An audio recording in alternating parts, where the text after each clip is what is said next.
ഞാൻ VS കൃഷ്ണരാജ്. പുത്തൻപുള്ളിയിലേക്ക് എല്ലാ പ്രേക്ഷകർക്കും സ്വാഗതം. ഒരു നല്ല ദിവസം എല്ലാവർക്കും ആശംസിക്കുന്നു. പ്രധാന വാർത്തകൾ.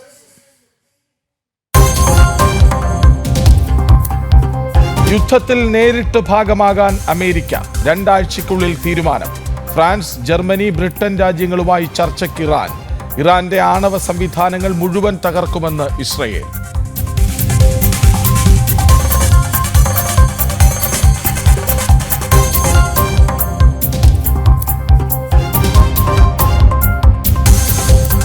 ഇസ്രയേലിനൊപ്പം അമേരിക്കയെങ്കിൽ ഇറാനൊപ്പം ചൈന. ആയുധങ്ങളുമായി ചൈനയുടെ 3 വിമാനങ്ങൾ ഇറാനിലെത്തിയെന്ന് റിപ്പോർട്ട്. ഇറാൻ യുറേനിയം സമ്പുഷ്ടീകരണം ഉടൻ അവസാനിപ്പിക്കണമെന്ന് അമേരിക്ക.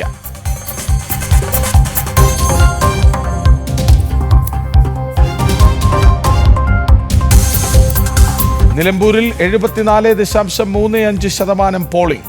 കനത്ത വോട്ടെടുപ്പിൽ പ്രതീക്ഷയോടെ സ്ഥാനാർത്ഥികൾ. കൂട്ടിയും കിഴിച്ചും മുന്നണികൾ. 23-ന് വോട്ടെണ്ണൽ.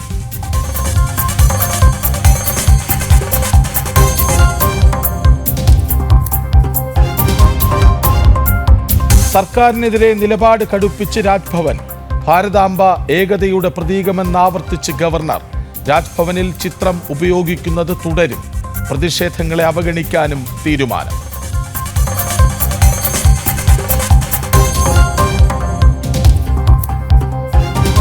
ആഗ്രഹം ബിരിയാണിയും ഫ്രൈഡ് റൈസും. പക്ഷേ 7 രൂപ തികച്ചു തരാനില്ല. LP ക്ലാസുകളിൽ ഒരു കുട്ടിക്ക് 6 രൂപ 78 മാത്രം. പണമില്ലെങ്കിൽ പിരിവിനിറങ്ങാൻ നിർദ്ദേശം. പോക്കറ്റിലെ പണമെടുത്തു മടുത്തെന്ന് പ്രധാനാധ്യാപകർ. ജനം ബ്രേക്കിംഗ്.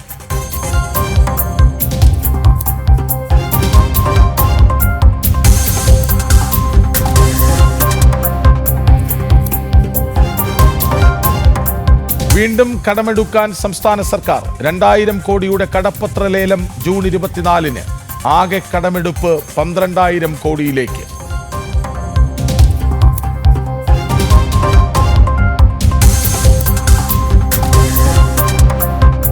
അഴിമതിക്കുരുക്കിൽ വീണ്ടും തിരുവനന്തപുരം നഗരസഭ. വിദ്യാർത്ഥികൾക്ക് ലാപ്ടോപ്പ് പദ്ധതിയിൽ വൻ ക്രമക്കേട്. അനർഹർക്ക് വാരിക്കോരി ലാപ്ടോപ്പ്. കിട്ടിയവരിൽ CPM-കാരും. വഴിവിട്ട സഹായത്തിന് തെളിവുകൾ. ജനം TVക്ക്.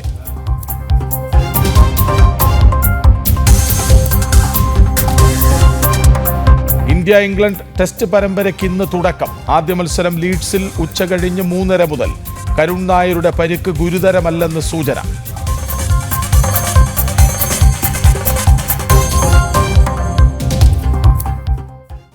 എല്ലാ ദിവസവും തുടങ്ങുന്നത് വളരെ പോസിറ്റീവായ, ആരെയെങ്കിലുമൊക്കെ ചേർത്തു പിടിക്കുന്ന ഒരു വാർത്തയായാൽ വളരെ സന്തോഷമാണ്. അങ്ങനെ ഒരു വാർത്തയിലാണ് നമ്മൾ ഇന്ന് തുടങ്ങുന്നത്. കരുതലിൻ്റെ കാരുണ്യസ്പർശമായ സക്ഷമയ്ക്കിന്ന് 17 വയസ്സ്. 2008 ജൂൺ 20-ന് നാഗ്പൂരിൽ പ്രവർത്തനം ആരംഭിച്ച സക്ഷമ ഇന്ന് ദിവ്യാംഗരുടെ ക്ഷേമത്തിനായി പ്രവർത്തിക്കുന്ന ഭാരതത്തിലെ ഏറ്റവും വലിയ ദേശീയ പ്രസ്ഥാനമാണ്.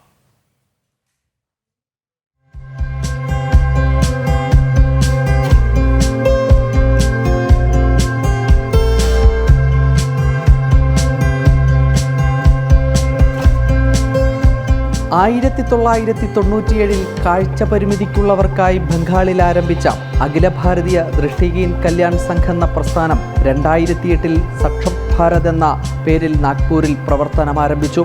ഇന്ന് ആ പ്രസ്ഥാനം ഭാരതത്തിലെ ഏറ്റവും വലിയ ദിവ്യാംഗ സമൂഹത്തിൻ്റെ ക്ഷേമത്തിനായി പ്രവർത്തിക്കുന്ന ദേശീയ സംഘടനയായി വളർന്നു.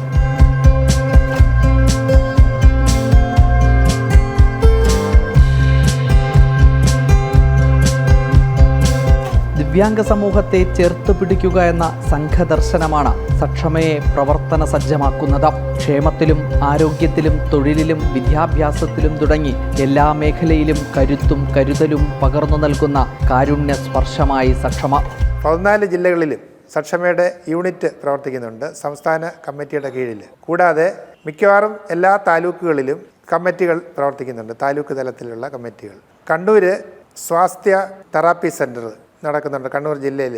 അതുപോലെ കോഴിക്കോട് പന്തീരാങ്കാവിൽ സക്ഷമയുടെ കീഴിൽ സമദൃഷ്ടി ചാരിറ്റബിൾ ട്രസ്റ്റ് എന്നൊരു സംഘടന, ഒരു ട്രസ്റ്റ് രൂപീകരിച്ച് ഭിന്നശേഷിയുള്ള സ്ത്രീകൾക്ക് വേണ്ടിയുള്ള ഒരു പ്രവർത്തനം നടക്കുന്നുണ്ട്. അവിടെ തൊഴിൽ അവസരങ്ങൾ നൽകുക, അവരെ കൊണ്ട് പലതരത്തിലുള്ള ജോലികൾ ചെയ്യിപ്പിച്ച് പരിശീലനം കൊടുത്ത് അതിലൂടെ ജീവിത മാർഗം നേടിയെടുക്കുന്നതിനുള്ള സംവിധാനമാണ്. കലയും കാവ്യവും കലാഞ്ജലിയായി പകർന്നു നൽകുന്നുണ്ട് കുരുന്നുകൾക്ക്.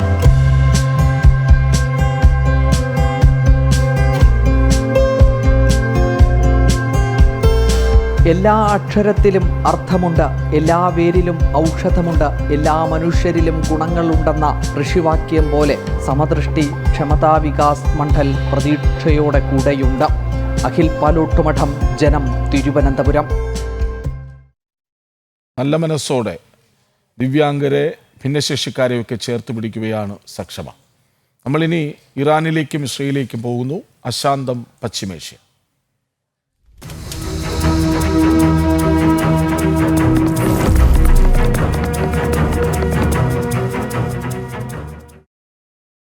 ഇസ്രയേൽ ഇറാൻ സംഘർഷത്തിൽ നേരിട്ടിടപെടുന്നതിൽ തീരുമാനം 2 ആഴ്ചയ്ക്കുള്ളിലെന്ന് America. US state secretary Marco റൂബിയോയുമായി ബ്രിട്ടീഷ് വിദേശകാര്യ സെക്രട്ടറി ഡേവിഡ് ലാമി കൂടിക്കാഴ്ച നടത്തി. തുടർ ചർച്ചകൾക്ക് അതുവരെ സാധ്യതയുണ്ടെന്നും US അറിയിച്ചു. ഇറാന്റെ ആണവ സംവിധാനങ്ങൾ തകർക്കാൻ ഇസ്രയേലിനാകുമെന്ന് ബെഞ്ചമിൻ നെതന്യാഹു പ്രതികരിച്ചു. അതേസമയം ഫ്രാൻസ്, ജർമ്മനി, UK എന്നീ രാജ്യങ്ങളുമായി ഇറാൻ വിദേശകാര്യമന്ത്രി കൂടിക്കാഴ്ച നടത്തും. ഇറാൻ IRGC ഇന്റലിജൻസ് മേധാവിയെ നിയമിച്ചു. ഇറാന് ചൈനയുടെ രഹസ്യ സഹായം ലഭിച്ചെന്ന റിപ്പോർട്ടുകളുമുണ്ട്. വിവരങ്ങളുമായി ഐസൻ ജോസ് ഒപ്പം ചേരുന്നു. ഐസൻ, 2 ആഴ്ച സമയം വയ്ക്കുന്നു അമേരിക്ക. അതായത് ബ്രിട്ടന്റെ കൂടി പിന്തുണ ഉറപ്പിച്ച ശേഷം എന്ന് വേണം കരുതാൻ.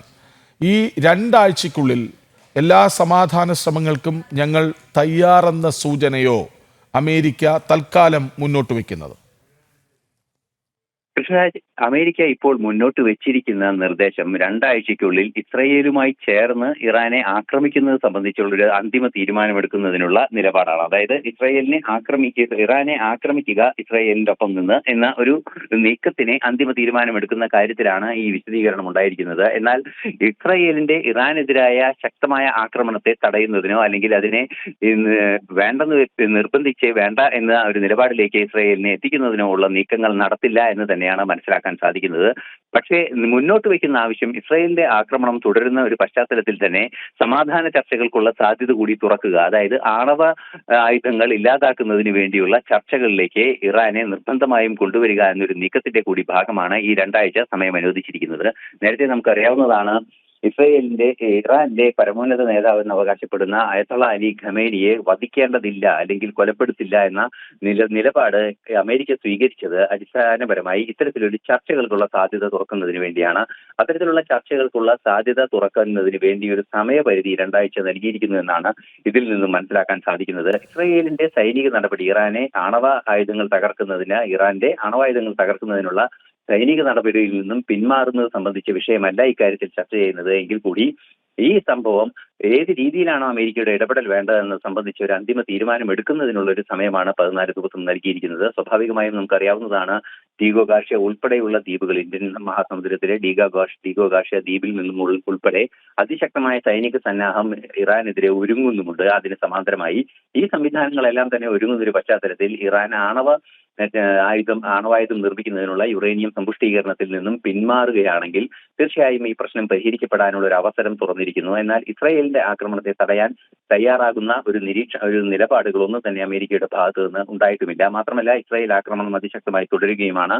50% ആണവ മിസൈൽ ലോഞ്ചറുകൾ ഇറാൻ തയ്യാറാക്കിയത് പൂർണ്ണമായും നശിപ്പിച്ചുവെന്ന് ഇസ്രായേൽ കൃത്യമായി അറിയിക്കുകയും ചെയ്യുന്നുണ്ട്. ഈ സാഹചര്യത്തിലെല്ലാം തന്നെ നമുക്ക് മനസ്സിലാക്കാൻ സാധിക്കുന്നത്, നേരത്തെ സൂചിപ്പിച്ചതുപോലെ ഈ ആണവായുധങ്ങൾ ഇല്ലാതാക്കുന്നതിന് അമേരിക്ക നൽകിയ 60 ദിവസത്തെ ഒരു പരിധി കഴിഞ്ഞിട്ടും ആണവായുധങ്ങൾ ഇല്ലാതാക്കുന്ന നീക്കങ്ങളിലേക്ക് ഒരടി പോലും മുന്നോട്ട് പോകാൻ ഇറാൻ തയ്യാറായില്ല എന്നതാണ്. അത്തരം ഒരു സാഹചര്യം ഉണ്ടായപ്പോഴാണ് അതിശക്തമായ ഒരു ആക്രമണത്തിലേക്ക് ഇസ്രായേൽ തിരിയുകയും ഇസ്രായേലിനെ പിന്തുണയ്ക്കുന്നത്, അതായത് ഇസ്രായേലിനെ നിലവിൽ പിന്തുണയ്ക്കാനുള്ള സാധ്യത ഒരു പ്രതിരോധ ശൈലിയിൽ മാത്രമായിരിക്കുമെന്നും അമേരിക്ക വ്യക്തമാക്കി കഴിഞ്ഞിരുന്നു. അതായത് ആക്രമണങ്ങൾക്ക് പ്രത്യാക്രമണങ്ങൾ അല്ലാതെ ആക്രമണങ്ങളിൽ ഇസ്രായേലിനെ സംരക്ഷിക്കുക എന്നൊരു നീക്കം മാത്രമായിരിക്കും അമേരിക്കൻ സൈന്യം ചെയ്യുക എന്ന് കൃത്യമായി തന്നെ ഡൊണാൾഡ് ട്രംപിന്റെ ഭാഗത്തു നിന്നുള്ള വിശദീകരണം വരികയും ചെയ്തിരുന്നു.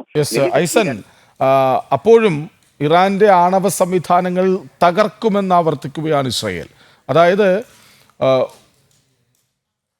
ഒരു തരത്തിലും പിന്നോട്ടില്ല എന്ന് ആവർത്തിക്കുകയാണോ ബെഞ്ചമിൻ നെതന്യാഹു? ഒരു തരത്തിലും പിന്നോട്ടില്ല. ഇസ്രയേലിനെ ആണവായുധ സംബന്ധമായ വിഷയത്തിൽ പൂർണ്ണമായും നിരായുധീകരിക്കുക എന്ന കൃത്യമായ നീക്കം തന്നെയാണ് ഇറാനെ നിരായുധീകരിക്കുക എന്ന നീക്കം തന്നെയാണ് ഇസ്രയേലിന്റെ ഭാഗത്തു നിന്നുണ്ടാകുന്നത്. നമുക്കറിയാവുന്നതാണ്, ഇസ്രയേലിനെ സംബന്ധിച്ചിടത്തോളം അത് ഏറെ സുരക്ഷാ പ്രശ്നം ഉണ്ടാക്കുന്ന ഒരു സാഹചര്യമാണ് ഇത്തരത്തിലുള്ള ആണവായുധം സംഭരിച്ച ഇറാന്റെ ഒരു ആണവായുധ ശേഖരമെല്ലാം തന്നെ. അത് വലിയ തോതിൽ ഒരു ആഘാതം സൃഷ്ടിക്കാനുള്ള സാധ്യത ഒട്ടും തള്ളിക്കളയാനാവില്ല എന്നതുകൊണ്ട് തന്നെയാണ് ഈ ഒരു പശ്ചാത്തലത്തിൽ ശക്തമായ ആക്രമണം ഇറാനെതിരെ ഇസ്രയേൽ നടത്തുകയും ചെയ്യുന്നത്. നേരത്തെ സൂചിപ്പിച്ചതുപോലെ 50% ആണവായുധങ്ങൾ നശിപ്പിച്ചു. ഇപ്പോൾ ഇന്നലെ അറക് ആണവ കേന്ദ്രത്തിൽ ഉൾപ്പെടെ ആക്രമണം നടത്തി. 4 ആണവ കേന്ദ്രങ്ങൾ അതിശക്തമായി ഇസ്രയേൽ ആക്രമിച്ചു കഴിഞ്ഞു. ഈ ആണവ കേന്ദ്രങ്ങൾ ആക്രമിക്കുന്നത് അതിന്റെ റിയാക്ടറുകളെയോ അതിന്റെ പ്രധാനപ്പെട്ട ഘടകങ്ങളെയോ തകർക്കുന്ന രീതിയിലല്ല, അല്ലെങ്കിൽ യുറേനിയം എൻറിച്ച്ഡ് യുറേനിയം സൂക്ഷിക്കുന്ന പ്രദേശങ്ങളെ തകർക്കുകയോ അല്ല, മറിച്ച് ആ ആണവ നിലയം നിശ്ചലമാക്കുന്നതിനുള്ള നീക്കങ്ങളാണ് നടത്തിക്കൊണ്ടിരിക്കുന്നത്. സ്വാഭാവികമായും ഈ 4 ആണവ നിലയങ്ങൾ, ഫോഡോ ആണവ നിലയവും ഉൾപ്പെടെയുള്ള 4 ആണവ നിലയങ്ങൾ നിശ്ചലമാക്കാൻ ഇസ്രായേലിന് സാധിച്ചു എന്നത് ഇസ്രായേലിനെ സംബന്ധിച്ചിടത്തോളം ഒരു നേട്ടം തന്നെയാണ്. കാരണം ഇറാന്റെ ആണവായുധ ഭീഷണി കൃത്യമായും നിയന്ത്രിക്കാൻ സാധിച്ചിട്ടുണ്ട്. ഇനി ആണവായുധങ്ങൾ സമ്പുഷ്ടീകരിക്കുന്നതോ തുടർന്ന് അത് ആണവായുധങ്ങൾ സ്വരൂപിക്കുന്നതോ നിർത്തിവെപ്പിക്കുക എന്ന നയതന്ത്രപരമായതും അല്ലെങ്കിൽ സൈനികമായ നീക്കങ്ങൾ തന്നെയാണ് ഇസ്രായേൽ മുന്നോട്ട് വയ്ക്കുകയും ചെയ്യുന്നത്. അങ്ങനെയാണെങ്കിൽ ഈ ഇസ്രായേലിനെ സംബന്ധിച്ചിടത്തോളം ആ ഭീഷണി പശ്ചിമേഷ്യയിലെ ഒരു ഭീഷണിയായി നിലനിൽക്കുന്ന ഇറാനെ പൂർണ്ണമായും നിയന്ത്രണ വിധേയമാക്കാൻ സാധിക്കുമെന്ന് തന്നെയാണ് നിലവിലെ സൂചനകളിൽ നിന്നെല്ലാം തന്നെ മനസ്സിലാക്കുന്നത്. അത്തരം ഒരു നീക്കം തന്നെയാണ് ഇസ്രായേലിന്റെ ഭാഗത്ത് നിന്ന്. ശരി, ഇനി ഇറാന്റെ നീക്കം എന്താണ്? ഇറാൻ ഇപ്പോൾ 3 പ്രധാനപ്പെട്ട രാജ്യങ്ങളെ സമീപിക്കാൻ ഒരുങ്ങുകയാണ്, ഫ്രാൻസിനെയും ജർമ്മനിയെയും UK-യെയും.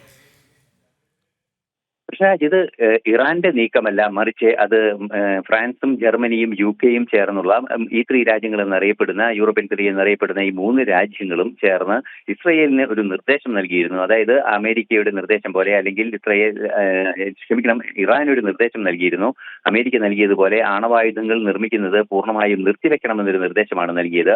ഈ നിർദ്ദേശത്തിന് പിന്നാലെയാണ് ഈ യോഗത്തിന്, അതായത് ഈ 3 രാജ്യങ്ങളുടെയും വിദേശകാര്യമന്ത്രിമാരുടെ യോഗം ഇന്ന് ജനീവയിൽ നടക്കുന്നു. ആ യോഗത്തിനായി ഡേവിഡ് ലാമി ഉൾപ്പെടെയുള്ളവർ എത്തുകയും ചെയ്തിട്ടുണ്ട്.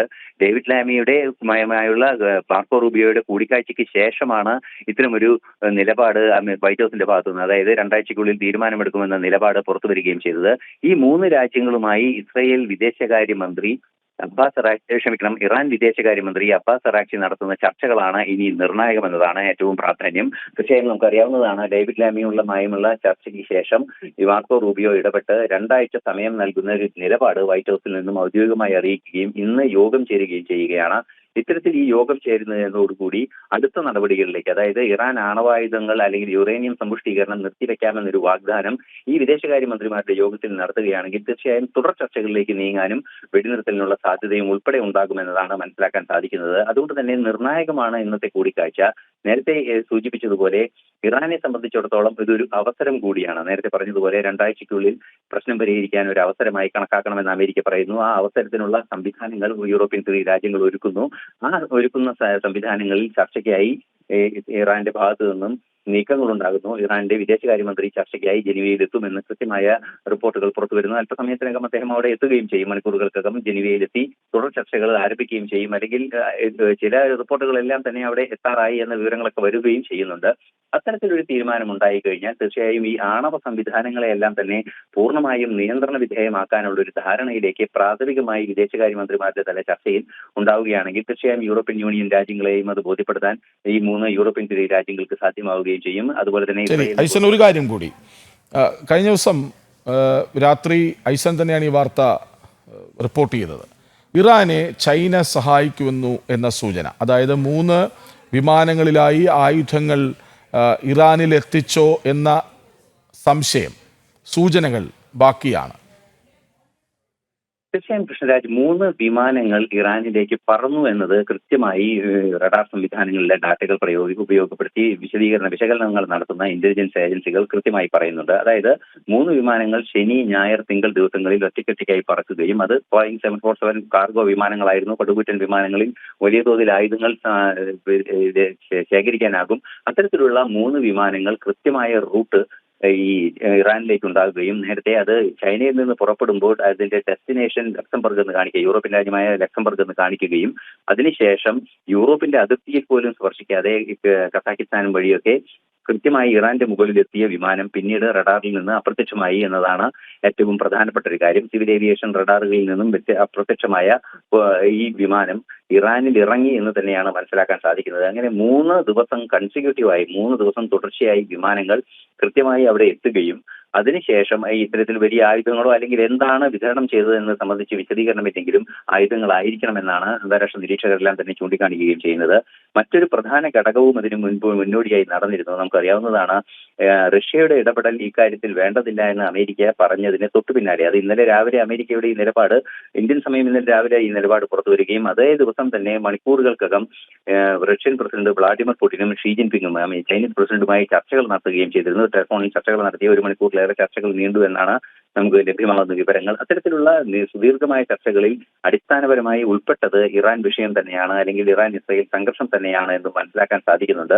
ഈ ഒരു സാഹചര്യത്തിലാണ് ചൈനയുടെ പിന്തുണ ലഭ്യമായിട്ടുണ്ട് എന്നൊരു സൂചന കൃത്യമായി ലഭിക്കുന്നത്. അത് ചൈനയുടെ പിന്തുണ ലഭ്യമായി, അത് ഏത് രീതിയിലൊരു നീക്കമാണ് ചൈനയും റഷ്യയും ചേർന്ന് ഇനി നടത്താനിരിക്കുന്നത് എന്നത് സംബന്ധിച്ചാണ് ഒരു ഏറെ കൗതുകത്തോടെയും ഗൗരവത്തോടെയും നിരീക്ഷകരെല്ലാം തന്നെ നോക്കിക്കാണുന്നത്. തീർച്ചയായും അത്തരത്തിലൊരു നീക്കം ചൈനയുടെ ഭാഗത്തു നിന്നുണ്ടായത് ചൈനയുടെ മാത്രം തീരുമാനമായിരിക്കില്ല എന്ന ഒരു നിരീക്ഷണവും പുറത്തു വരുന്നുണ്ട്. നമുക്കറിയാവുന്നതാണ്, ഈ 3 രാജ്യങ്ങളും, ഈ ഇസ്രായേലിനൊഴികെ അമേരിക്കയും അതുപോലെ തന്നെ ചൈനയും അതുപോലെ റഷ്യയും ഐക്യരാഷ്ട്രസഭയിലെ സ്ഥിരാംഗങ്ങളായ, ഐക്യരാഷ്ട്രസഭ സുരക്ഷാ കൗൺസിലിലെ സ്ഥിരാംഗങ്ങളായ രാജ്യങ്ങളാണ് എന്നതും കുറെ കൂടി ഗൗരവമേറിയ വിഷയങ്ങളായി മാറുന്നുണ്ട് എന്നതാണ് മനസ്സിലാക്കേണ്ടത്. തീർച്ചയായും ഇത്തരത്തിലൊരു നീക്കം ചൈനയുടെ ഭാഗത്തു നിന്നുണ്ടായി എന്ന് സ്ഥിരീകരിക്കപ്പെടുന്നുണ്ട്.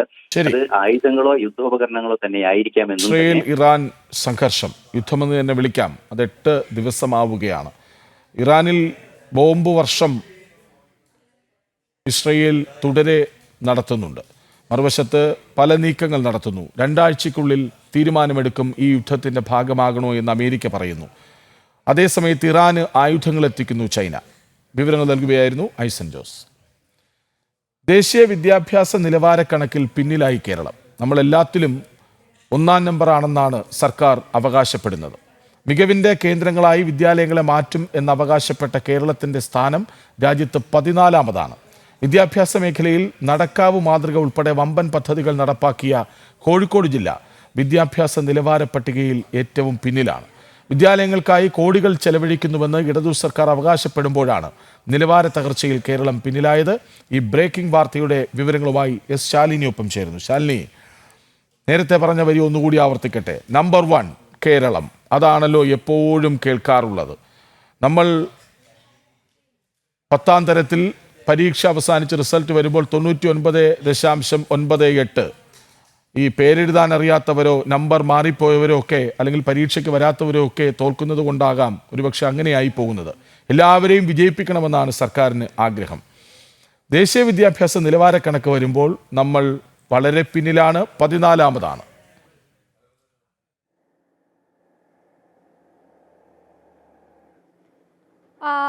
കൃഷ്ണരാജ്, അത് തന്നെയാണ് കേന്ദ്ര വിദ്യാഭ്യാസ മന്ത്രാലയത്തിൻ്റെ കഴിഞ്ഞ കണക്കുകളാണ് ഇപ്പോൾ പുറത്തു വരുന്നത്. കഴിഞ്ഞ കുറച്ച് നാളുകൾ ആയി, പ്രത്യേകിച്ച് 2023-24 വർഷത്തെ അധ്യയന വർഷത്തെ നിലവാരം പരിശോധിച്ചതിലാണ് രാജ്യത്തെ മറ്റ് സംസ്ഥാനങ്ങളെ അപേക്ഷിച്ച് കേരളം ഏറ്റവും പിന്നിൽ പോയത്.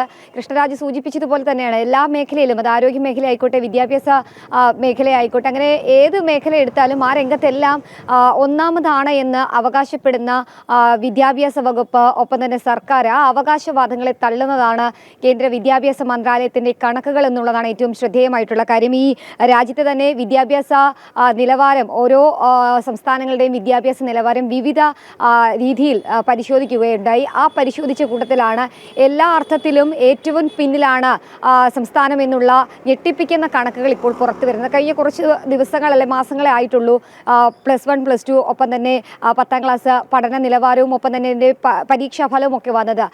100% വിജയം കൈവരിക്കാനായിട്ടുണ്ട് എന്നുള്ളതാണ് വിദ്യാഭ്യാസ മന്ത്രി അടക്കമുള്ളവർ സൂചിപ്പിക്കുകയും ചെയ്തത്. പക്ഷേ ആ 100% വിജയം കൈവരിച്ചപ്പോഴും എവിടെയാണ് കേരളത്തിന് പാളിയത് എന്നൊരു ചോദ്യമാണ് ഈ കണക്കുകൾ വരുമ്പോൾ നമുക്ക് പരിശോധിക്കാനുള്ളത്. രാജ്യത്തെ തന്നെ കണക്കുകൾ പരിശോധിക്കുമ്പോൾ 14ാം സ്ഥാനത്തേക്ക് കേരളം എങ്ങനെ കൂപ്പുകുത്തി എന്നുള്ളതാണ്. മുൻ വർഷങ്ങളെ അപേക്ഷിച്ച് നോക്കുകയാണെങ്കിൽ ആദ്യ പട്ടികയിൽ അല്ലെങ്കിൽ ആദ്യ 5 റാങ്കുകൾക്കുള്ളിലൊക്കെ വന്നുകൊണ്ടിരുന്ന കേരളം എങ്ങനെ 14ാം സ്ഥാനത്തേക്ക് പിന്തള്ളപ്പെട്ടു എന്നൊരു ചോദ്യം കൂടി ഘട്ടത്തിൽ വരുന്നുണ്ട്. അതിൽ ഏറ്റവും എടുത്തു പറയേണ്ടത് പഠന നിലവാരം, ഒപ്പം തന്നെ അധ്യാപകരുടെ സേവനങ്ങൾ, അധ്യാപക നിലവാരം അടക്കമുള്ള കാര്യങ്ങൾ പരിശോധിക്കും. വിദ്യാർത്ഥികളുടെ ഓരോ മേഖലയിലെയും അവരുടെ നൈപുണ്യം പരിശോധിക്കും. ഇതൊക്കെ പരിശോധിച്ചുകൊണ്ടാണ് ഈ കാറ്റഗറി തിരിക്കുന്നത്. അതിൽ 700 മുതൽ 1000 വരെയുള്ള പോയിന്റുകൾ അല്ലെങ്കിൽ ഗ്രേസ് പോയിന്റ് ലഭിച്ചവരാണ് ഏറ്റവും മുൻപന്തിയിലേക്ക് വരിക. പക്ഷേ കേരളത്തിനാകട്ടെ 500-ൽ താഴെയാണ് എന്നുള്ള സൂചനകൾ കൂടിയാണ് ഈ ഘട്ടത്തിൽ വരുന്നത്. അതായത് ഏറ്റവും കുറവുള്ള 3-ാം ഘട്ടം അല്ലെങ്കിൽ 3-ാം ഫേസിലേക്ക് കേരളം പോയിട്ടുണ്ട് എന്നുള്ളതാണ്. ഏറ്റവും പിന്നിൽ പോയ സംസ്ഥാനങ്ങളുടെ കൂട്ടത്തിലേക്ക് കേരളവും ഉണ്ട്. അത് 14-ാം സ്ഥാനമാണ് എന്നുള്ളത് ഞെട്ടിപ്പിക്കുന്നതാണ്. അത് മാത്രമല്ല, സംസ്ഥാനത്ത് സർക്കാർ എന്ത് പദ്ധതികൾ കൊണ്ടുവന്നാലും അത് ആദ്യം നടപ്പിലാക്കുന്നത് കോഴിക്കോട് ജില്ലയിലാണ്. കോഴിക്കോട് ജില്ലയെ വിദ്യാഭ്യാസ നിലവാരത്തിന്റെ കാര്യത്തിൽ മുൻപന്തിയിൽ എത്തിക്കുക എന്നൊരു ലക്ഷ്യം സർക്കാർ മുന്നോട്ട് കൊണ്ടുവന്നിരുന്നു. അതിനാണ് നടക്കാവ് സ്കൂളിനെ അടക്കം, നടക്കാവ് മോഡൽ സ്കൂളിനെ അടക്കം അതിന്റെ പരിധിയിൽ ഉൾപ്പെടുത്തുകയും നടക്കാവ് മാതൃക തന്നെ സംസ്ഥാനത്ത് വിദ്യാഭ്യാസ വകുപ്പ് കൊണ്ടുവരികയും ചെയ്തത്.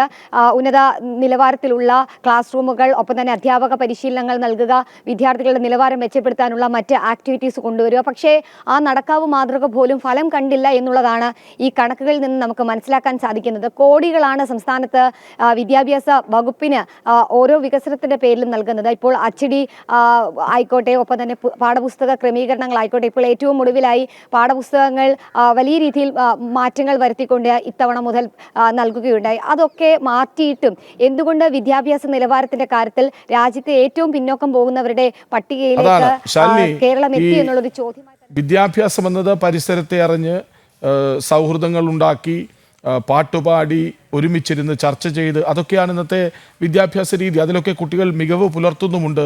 ആദ്യഘട്ടത്തിൽ എവിടെയാണ് പിഴയ്ക്കുന്നത്? ഈ 14-ാം സ്ഥാനത്തേക്ക് പോകണമെങ്കിൽ പിഴയ്ക്കുന്ന ഒരു ഘട്ടമുണ്ടാകുമല്ലോ.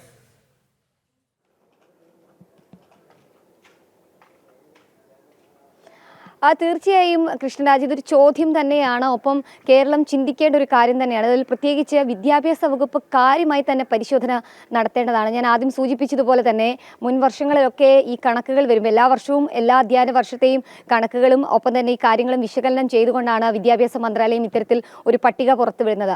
അത്തരത്തിൽ പട്ടിക പുറത്തുവിടുമ്പോൾ ആദ്യ 5 റാങ്കുകളിലൊക്കെ വന്നുകൊണ്ടിരുന്നത് അല്ലെങ്കിൽ 1-ാം സ്ഥാനത്തൊക്കെ എത്തിക്കൊണ്ടിരുന്ന ഒരു സംസ്ഥാനമാണ് ആ പട്ടികയിൽ ഏറ്റവും പുറകിലേക്ക് പോയിട്ടുള്ളത് എന്നുള്ളത്. അതിൽ നമ്മൾ മനസ്സിലാക്കേണ്ടത് വിദ്യാഭ്യാസ രംഗത്ത് കൂടുതൽ കാര്യക്ഷമമായി സർക്കാർ ഇടപെടൽ നടത്തണം, ഒപ്പം തന്നെ അവരുടെ ശ്രദ്ധ കൂടുതൽ ഈ മേഖലയിൽ നൽകണം എന്നുള്ളൊരു വലിയ ഒരു മെസ്സേജ് അല്ലെങ്കിൽ ഒരു സന്ദേശം, ഒരു നിർദ്ദേശമൊക്കെയാണ് ഈ ഒരു പട്ടികയിലെ പിന്നോക്കം പോയിട്ടുള്ള കാര്യത്തിൽ നിന്ന് നമുക്ക് മനസ്സിലാക്കാൻ സാധിക്കുന്നത്. മാത്രമല്ല, പഠന നിലവാരം, ഗുണമേന്മ, അടിസ്ഥാന സൗകര്യങ്ങൾ, തുല്യത, ഭരണപ്രക്രിയകൾ, അധ്യാപക പരിശീലനം എന്നിങ്ങനെ 6 മേഖലകളിലെ പ്രകടനമാണ് ഈ ഒരു പട്ടിക തയ്യാറാക്കുന്നതിന് മുൻപ് കേന്ദ്ര വിദ്യാഭ്യാസ മന്ത്രാലയം പരിശോധിച്ചത്. ആ 6 മേഖലയിലും സംസ്ഥാനം പിന്നിൽ പോയിട്ടുണ്ട്. അല്ലെങ്കിൽ ആ ഘട്ടങ്ങളെല്ലാം വിദ്യാഭ്യാസ വകുപ്പ് വലിയ രീതിയിലുള്ള വീഴ്ചകൾ വരുത്തുകയും പിന്നോക്കം പോയത് തന്നെയാണ് ഈ 14-ാം സ്ഥാനത്തേക്ക് കൂപ്പുകുത്തിയത് എന്നുള്ളതാണ് നമുക്ക് മനസ്സിലാക്കാൻ സാധിക്കുന്നത്. മാത്രമല്ല, മുൻ വർഷങ്ങളിലെ മികവ് ഈ അധ്യാപക പരിശീലനത്തിലാണെങ്കിലും അധ്യാപകരുടെ പരിചയ സമ്പന്നതയിലാണെങ്കിലും പഠന നിലവാരത്തിലാണെങ്കിലും ഒക്കെയുള്ള മികവ് ഈ 2023-24 വർഷത്തെ കണക്കെടുക്കുമ്പോൾ നടത്താൻ കഴിഞ്ഞില്ല എന്നുള്ളതും വലിയ രീതിയിലുള്ള ഒരു ആശയക്കുഴപ്പമായി അല്ലെങ്കിൽ ആശങ്കയായി നിലനിൽക്കുകയാണ്. കാരണം പല ഘട്ടങ്ങളിലും സർക്കാർ പറയുന്നുണ്ട് സർക്കാർ സ്കൂളുകളിലെ പഠന നിലവാരം സർക്കാർ മെച്ചപ്പെടുത്തിയിട്ടുണ്ട്, ഒപ്പം തന്നെ കൂടുതൽ വിദ്യാർത്ഥികൾ ഓരോ അധ്യയന വർഷവും കൂടുതലായി സർക്കാർ സ്കൂളിലേക്ക് എത്തുന്നു എന്നുള്ളത്. അവിടെയാണ് ഒരു ചോദ്യം.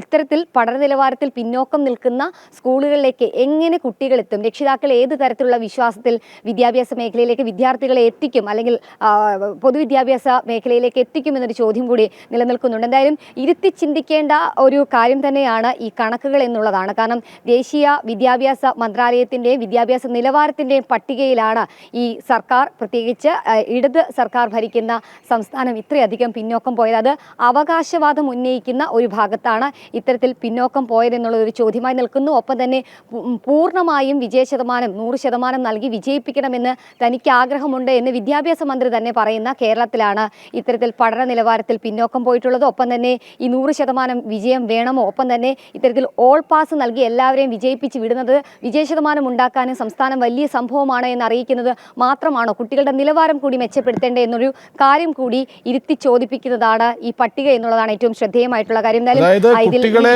വിലയിരുത്തുന്നതിലാണ്, അവർക്ക് മാർക്കിടുന്നതിലാണ് പ്രശ്നമുള്ളത് എന്ന് തോന്നുന്നു.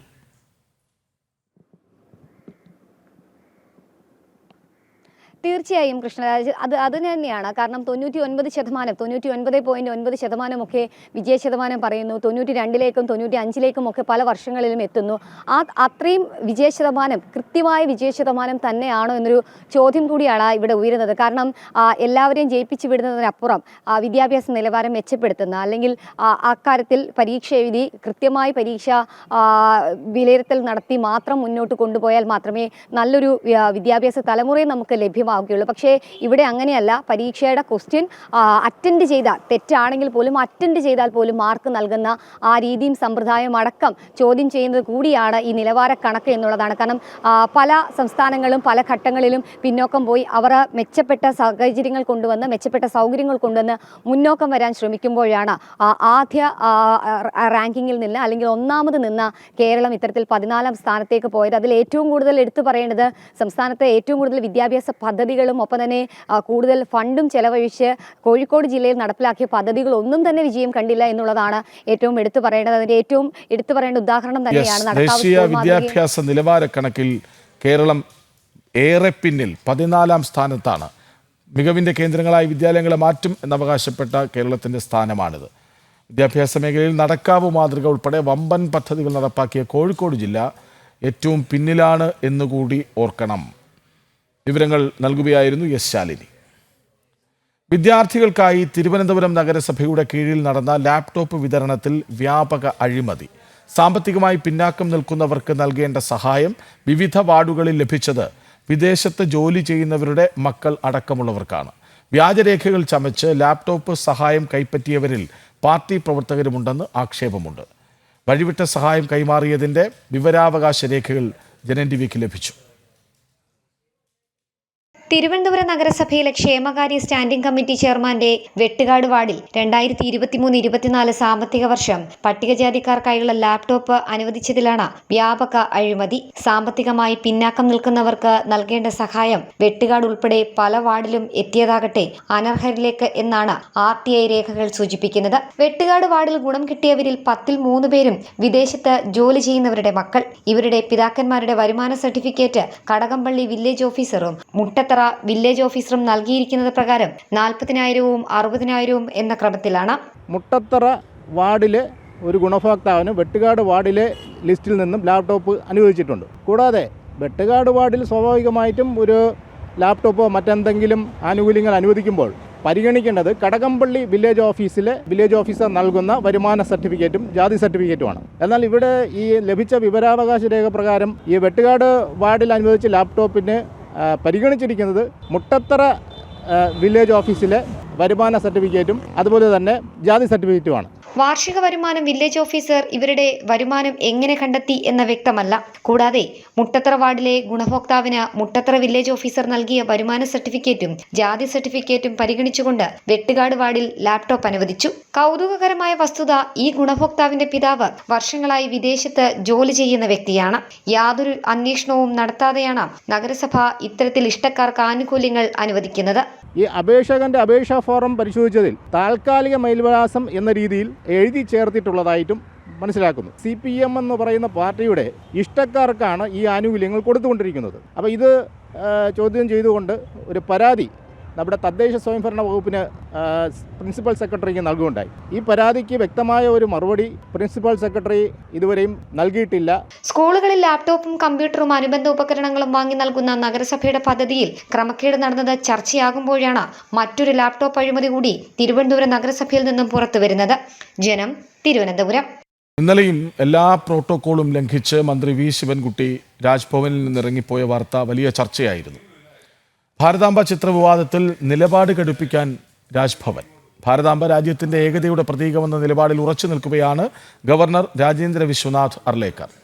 രാജ്ഭവനിലെ പരിപാടികളിൽ ഭാരതാംബയുടെ ചിത്രം ഉപയോഗിക്കുന്നത് തുടരും. സംസ്ഥാന സർക്കാരിന്റെ പ്രതിഷേധങ്ങളെ അവഗണിക്കാനും തീരുമാനം. We cannot do away with Bharat Mata. Bharat Mata has to be in us always, all the time, all the seasons, bad season or right season, good season. All these things at all the time, Bharat Mata is with us. And you all are students, you must have read the history. Bharat Mata was not born in 1947. It was not born when we adopted constitution. Bharat Mata is in existence for thousands and thousands of years. വിവരങ്ങളുമായി ശാലിനി വീണ്ടും ചേരുന്നു. ശാലിനി, നിലപാട് എന്താണോ അതിൽ തുടരാനാണ് രാജ്ഭവന്റെ തീരുമാനം, ഗവർണറുടെ തീരുമാനം. പ്രോട്ടോകോൾ ലംഘിച്ച മന്ത്രി ഭരണഘടന ലംഘിച്ചത് ഗവർണറാണെന്ന് പറയുന്നത് എന്തർത്ഥത്തിലാണ്? അതുകൊണ്ട് തന്നെ ഇനി മൈൻഡ് ചെയ്യാൻ മനസ്സില്ല നിങ്ങളുടെ പ്രതിഷേധങ്ങൾ എന്ന് പറയുകയാണോ രാജ്ഭവൻ? കൃഷ്ണരാജ്, തീർച്ചയായും അത്തരത്തിൽ തന്നെയാണ്. പല ഘട്ടങ്ങളിലും പ്രകോപനം ഉണ്ടാക്കിയിട്ടും പല വിവാദങ്ങൾ ഉണ്ടാക്കിയിട്ടും ഒക്കെ വന്ന അന്നു മുതൽ സർക്കാരുമായൊരു സംയമനം, അല്ലെങ്കിൽ സർക്കാർ നടത്തിയിട്ടുള്ള പല കാര്യങ്ങളിലും ഒരു സംയമനം സ്വീകരിച്ചൊരു നിലപാടായിരുന്നു പുതിയ ഗവർണറായിട്ടുണ്ടായിരുന്ന രാജേന്ദ്ര വിശ്വനാഥ് അർലേക്കർക്കുണ്ടായിരുന്നത്.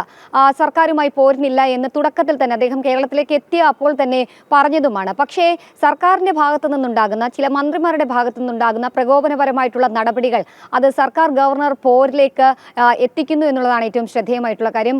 മുൻ ഗവർണർ ആരിഫ് മുഹമ്മദ് ഖാൻ സ്വീകരിച്ച പല കാര്യങ്ങളും അതേപടി തന്നെ തുടരുന്നുണ്ട് പുതിയ ഗവർണറും എന്നുള്ളത് ഏറ്റവും ശ്രദ്ധേയമാണ്. കഴിഞ്ഞ ദിവസമാണ് മന്ത്രി വി ശിവൻകുട്ടിയും വിദ്യാഭ്യാസ വകുപ്പ് സംഘടിപ്പിച്ച സ്കൗട്ട് ആൻഡ് ഗൈഡ് പരിപാടിയുടെ ഭാഗമായി രാജ്ഭവനിൽ എത്തുകയും ആ രാജ്ഭവനിൽ എത്തിയതാകട്ടെ ദേശീയഗാനത്തോട് അവഗണനയും ഒപ്പം തന്നെ അതിനെ അപമാനിച്ചുകൊണ്ടുമാണ്. അതിനുശേഷമാണ് അദ്ദേഹത്തിന്റെ നിലപാട് വ്യക്തമാക്കി, ഗവർണറുടെ മുൻപിൽ തന്നെ നിലപാട് വ്യക്തമാക്കി ആ പരിപാടി ബഹിഷ്കരിച്ച് പുറത്തേക്ക് പോവുകയും ചെയ്തത്. അവിടെയും പ്രോട്ടോകോൾ ലംഘനം ഉണ്ടായി എന്നുള്ളതാണ്. ഭാരതാംബ രാജ്യത്തിന്റെ ഏകതയുടെ പ്രതീകം എന്ന നിലപാടിൽ ഉറച്ചു നിൽക്കുകയാണ് ഗവർണർ. പ്രോട്ടോകോൾ ലംഘിച്ചത് ഞങ്ങളല്ല, നിങ്ങളാണെന്ന് ഓർമ്മപ്പെടുത്തുന്നു. ഭരണഘടന ലംഘനം നടത്തിയത് മന്ത്രി വി ശിവൻകുട്ടിയാണെന്ന് ആവർത്തിക്കുന്നു ഗവർണർ. വിവരങ്ങൾ നൽകുകയായിരുന്നു ശാലിനി.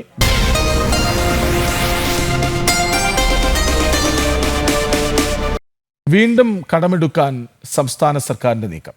ദിവസങ്ങൾക്ക് മുൻപ് മുഖ്യമന്ത്രി പറഞ്ഞത് ഓർക്കുന്നു. സംസ്ഥാന സർക്കാർ കടക്കെണിയിലല്ല, സംസ്ഥാനം കടക്കെണിയിലല്ല എന്ന്. 2000 കോടിക്കായുള്ള കടപ്പത്ര ലേലം ജൂൺ 24 നടക്കും. ഇതോടെ ഈ സാമ്പത്തിക വർഷത്തെ സർക്കാരിൻ്റെ ആകെ കടമെടുപ്പ് 12,000 കോടിയിലേക്ക് കടന്നു. വിവരങ്ങളുമായി അഖിൽ പാലോട്ടുമഠം ഒപ്പം ചേരുന്നു. അഖിൽ, മുഖ്യമന്ത്രി വലിയ ആത്മവിശ്വാസത്തിലായിരുന്നു. ഇവിടെ കടമില്ല, നമ്മൾ കടക്കെണിയിലല്ല, എല്ലാം മാധ്യമങ്ങൾ സൃഷ്ടിക്കുന്നതോ പ്രതിപക്ഷമടക്കമുള്ളവർ ആരോപിക്കുന്നതോ മാത്രമാണ് എന്ന് മുഖ്യമന്ത്രി പറഞ്ഞിട്ട് അധിക ദിവസമായിട്ടില്ല. ഇപ്പോൾ കടപ്പത്ര ലേലത്തിന് സർക്കാർ വീണ്ടും ഇറങ്ങുന്നു. 2000 കോടിക്കായുള്ള കടപ്പത്ര ലേലം ജൂൺ 24 നടക്കാനിരിക്കുന്നു. അതായത് ഇത്തരം നീക്കങ്ങളൊക്കെയും വിരൽ ചൂണ്ടുന്നത് കേരളത്തിൻ്റെ നിലവിലെ അവസ്ഥയാണ്, കടക്കെണിയിലാണെന്ന കാര്യമാണ്, അല്ലേ? Krishnaraj, good morning. മുഖ്യമന്ത്രി പറഞ്ഞത് ദിവസങ്ങൾക്ക് മുമ്പാണ്. കൃഷ്ണരാജ് സൂചിപ്പിച്ചതുപോലെ ആ ദിവസങ്ങൾ കേരളം വലിയ സാമ്പത്തിക ശേഷിയുള്ള ഒരു സംസ്ഥാനമാണ്, കടബാധ്യതയില്ല, ഞങ്ങൾ ഒരു തരത്തിലും ബുദ്ധിമുട്ട് അനുഭവിക്കുന്നില്ല, ഞങ്ങൾക്ക് ഒരു തരത്തിലും പെൻഷൻ കൊടുക്കുന്നതിൽ ബുദ്ധിമുട്ടില്ല, ഒരു തരത്തിലും ഞങ്ങൾക്ക് ശമ്പളം കൊടുക്കുന്നതിൽ ബുദ്ധിമുട്ടില്ല എന്ന് ആവർത്തിച്ച് മുഖ്യമന്ത്രി അങ്ങനെ പറയുന്നതിനൊരു കാരണമുണ്ടായിരുന്നു. അത് നിലമ്പൂരിലുണ്ടായിരുന്ന ഉപതെരഞ്ഞെടുപ്പിൻ്റെ പശ്ചാത്തലമാണ് എന്നുള്ള കാര്യം ഒരു യാഥാർത്ഥ്യമെന്ന നിലയ്ക്ക് തന്നെ നമ്മളുടെ മുമ്പിൽ നിൽക്കുന്നു.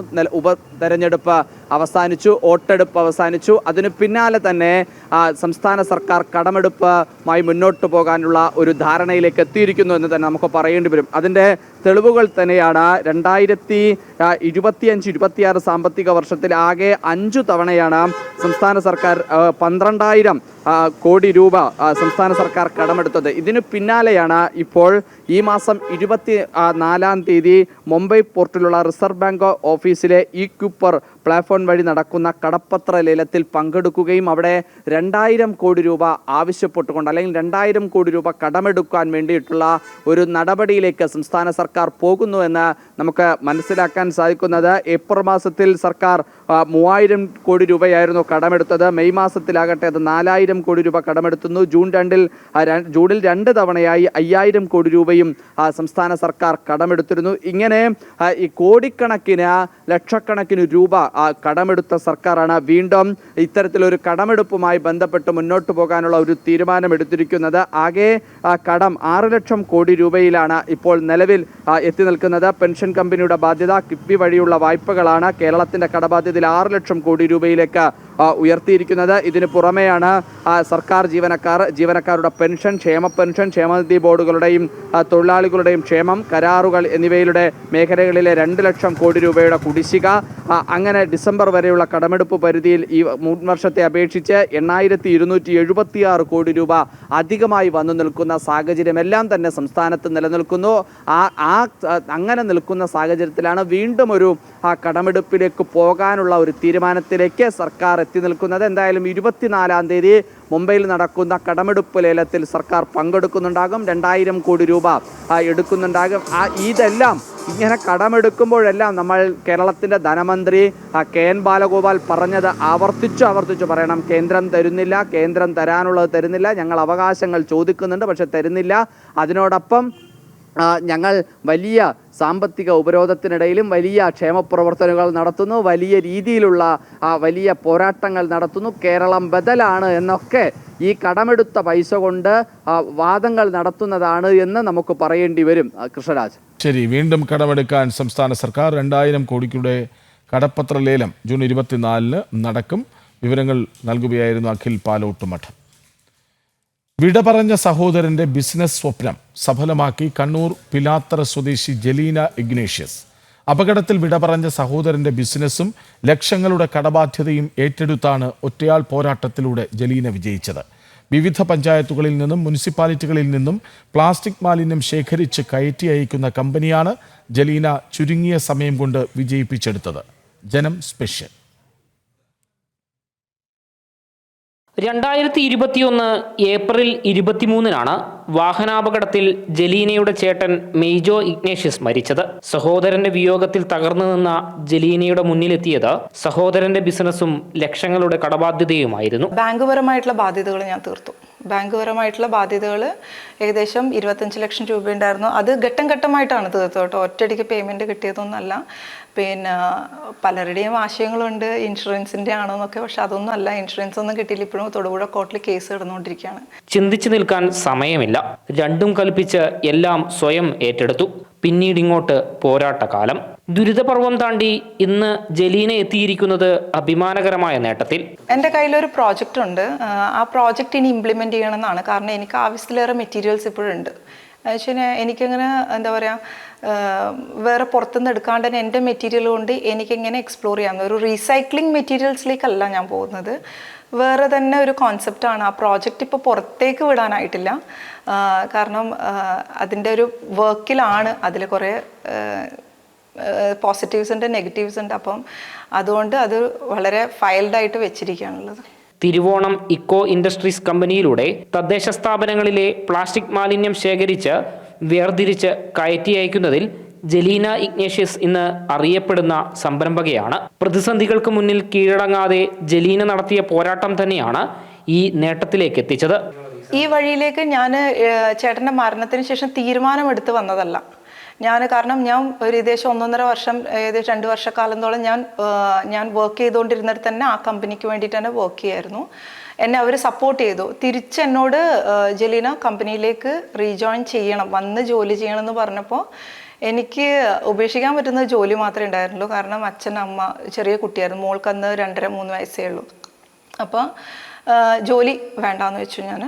ഞാൻ ഈ ഫീൽഡ് അപ്പോഴത്തേക്കൊരു എന്താണ് കുറച്ച് നമ്മൾ പറയില്ല, നമ്മുടെ ഒരു വളർച്ച ഒരു ഘട്ടത്തിലേക്ക് കുറച്ചധികം LSGDയിലേക്ക് കയറി വന്നു. അങ്ങനെയാണ് മുന്നോട്ട് പോയത്.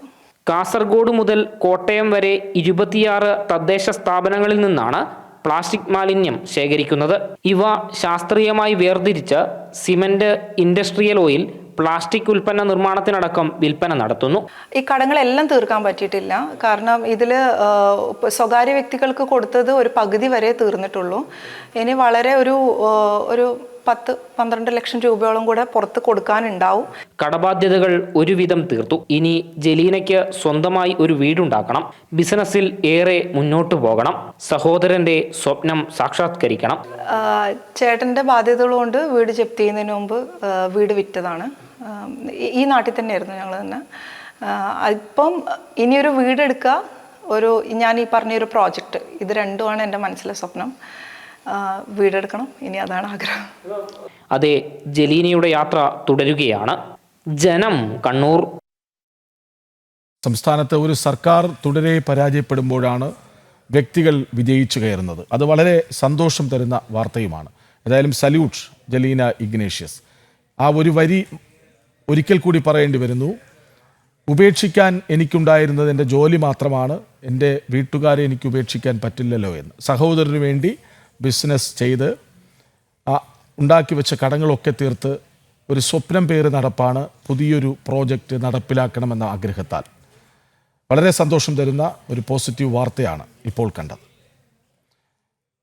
ഇനി നമ്മൾ ശബരിമലയിലേക്ക് പോകുന്നു. അവിടെ മിഥുനമാസ പൂജകൾ പൂർത്തിയാക്കി ശബരിമല നട അടച്ചു. കനത്ത മഴയിലും നിരവധി ഭക്തരാണ് അയ്യൻ്റെ ദർശന പുണ്യം തേടിയെത്തിയത്. കർക്കിടക മാസ പൂജകൾക്കായാണ് ഇനി നട തുറക്കുക.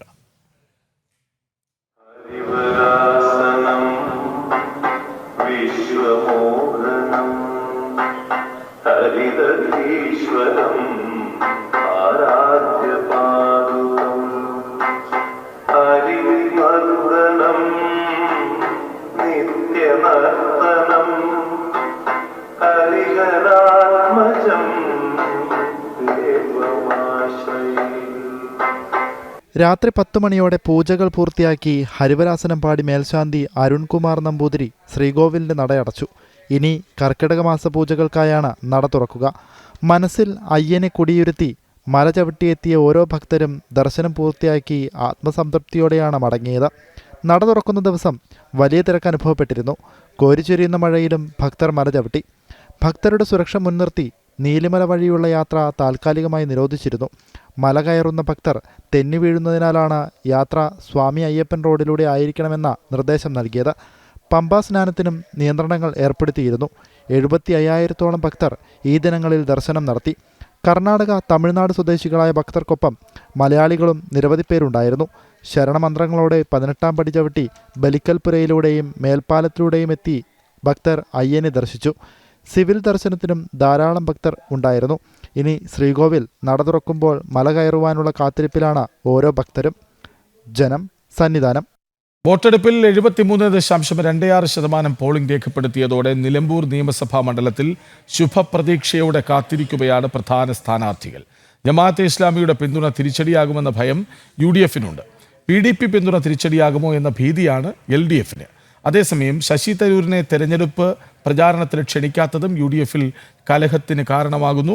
വികസന അജണ്ട പ്രചാരണായുധമാക്കിയ NDA ക്യാമ്പും വലിയ പ്രതീക്ഷയിലാണ്.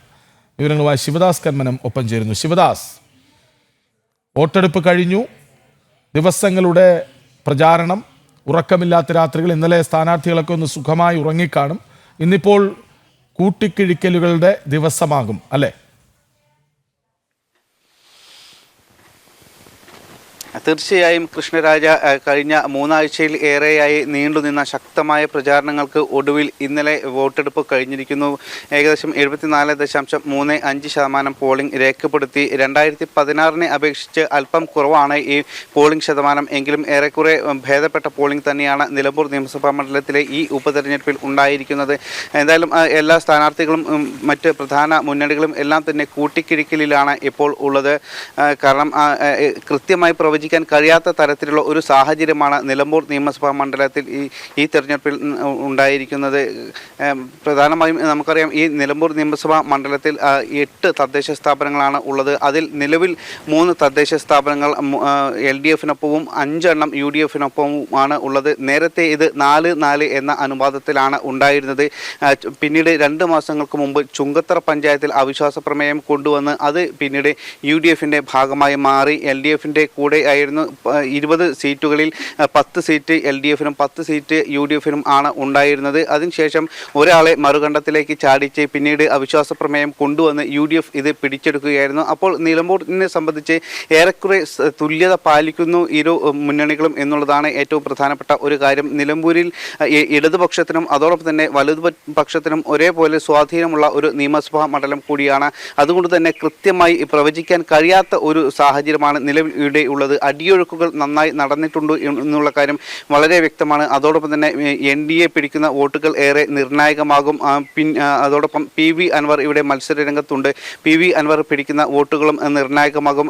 UDF കണക്ക് കൂട്ടുന്നത് 7 പഞ്ചായത്തുകളിൽ അവർക്ക് ലീഡ് ഉണ്ടാകും എന്നുള്ളതാണ്. അമരമ്പലം ഒഴിച്ച് മറ്റുള്ള 7 തദ്ദേശ സ്ഥാപനങ്ങളിൽ നിലമ്പൂർ മുനിസിപ്പാലിറ്റി അടക്കമുള്ള മറ്റ് ഈ 7 ഇടങ്ങളിൽ UDFന് മേധാവിത്വം ഉണ്ടാകും എന്നുള്ളൊരു കണക്കുകൂട്ടലിലാണ് UDF ക്യാമ്പ് ഉള്ളത്. അതേസമയം LDF ഇത്തരത്തിലുള്ള താഴെ തട്ടിലുള്ള ഈ പഞ്ചായത്തുകളിലെ കണക്കുകൾ പൂർണ്ണമായും എടുത്തിട്ടില്ല. എങ്കിലും അവർ നിലമ്പൂർ നഗരസഭ അടക്കം മറ്റ് ഇതുകൂടാതെ മറ്റ് 3 പഞ്ചായത്ത് പോത്തുകല്ലും അമരമ്പലവും അടക്കം കരുളായും അടക്കമുള്ള ഈ 3 പഞ്ചായത്തിലും നിലമ്പൂർ മുനിസിപ്പാലിറ്റിയിലും വ്യക്തമായ ലീഡ് ഉണ്ടാകും എന്നുള്ള ഒരു കണക്കുകൂട്ടലിലാണ് LDF ഉള്ളത്. LDF ക്യാമ്പിൽ ഏകദേശം ഒരു 3000-ന് അടുത്ത് ഭൂരിപക്ഷം ഉണ്ടാകും എന്നുള്ള ഒരു കണക്കുകൂട്ടലിലാണ് LDF ക്യാമ്പ് ഉള്ളത്. അതേസമയം UDF ഏകദേശം 5000-ഓളം ഭൂരിപക്ഷം ലഭിക്കും എന്ന ഒരു കണക്കുകൂട്ടലിലാണ് UDF ക്യാമ്പ് ഉള്ളത്. NDA ക്യാമ്പും ഇത്തരത്തിൽ തന്നെ ശക്തമായൊരു അടിത്തറ NDA ഈ അടുത്ത ഘട്ടങ്ങളിലായി ഇവിടെ ഉണ്ടായിട്ടുണ്ട്. അതോടൊപ്പം തന്നെ മലയോര മേഖലയിലെ കരുത്തനായ ഒരു സ്ഥാനാർത്ഥി കൂടിയാണ് NDA ക്യാമ്പിൽ ഇത്തവണ മത്സര രംഗത്ത് ഉണ്ടായിരുന്നത്, അഡ്വക്കേറ്റ് മോഹൻ ജോർജ്. അതുകൊണ്ട് തന്നെ ഇപ്രാവശ്യം വോട്ട് മികച്ച രീതിയിൽ തന്നെ വർദ്ധിക്കും എന്നുള്ള ഒരു പ്രതീക്ഷയിൽ NDA ക്യാമ്പുണ്ട്.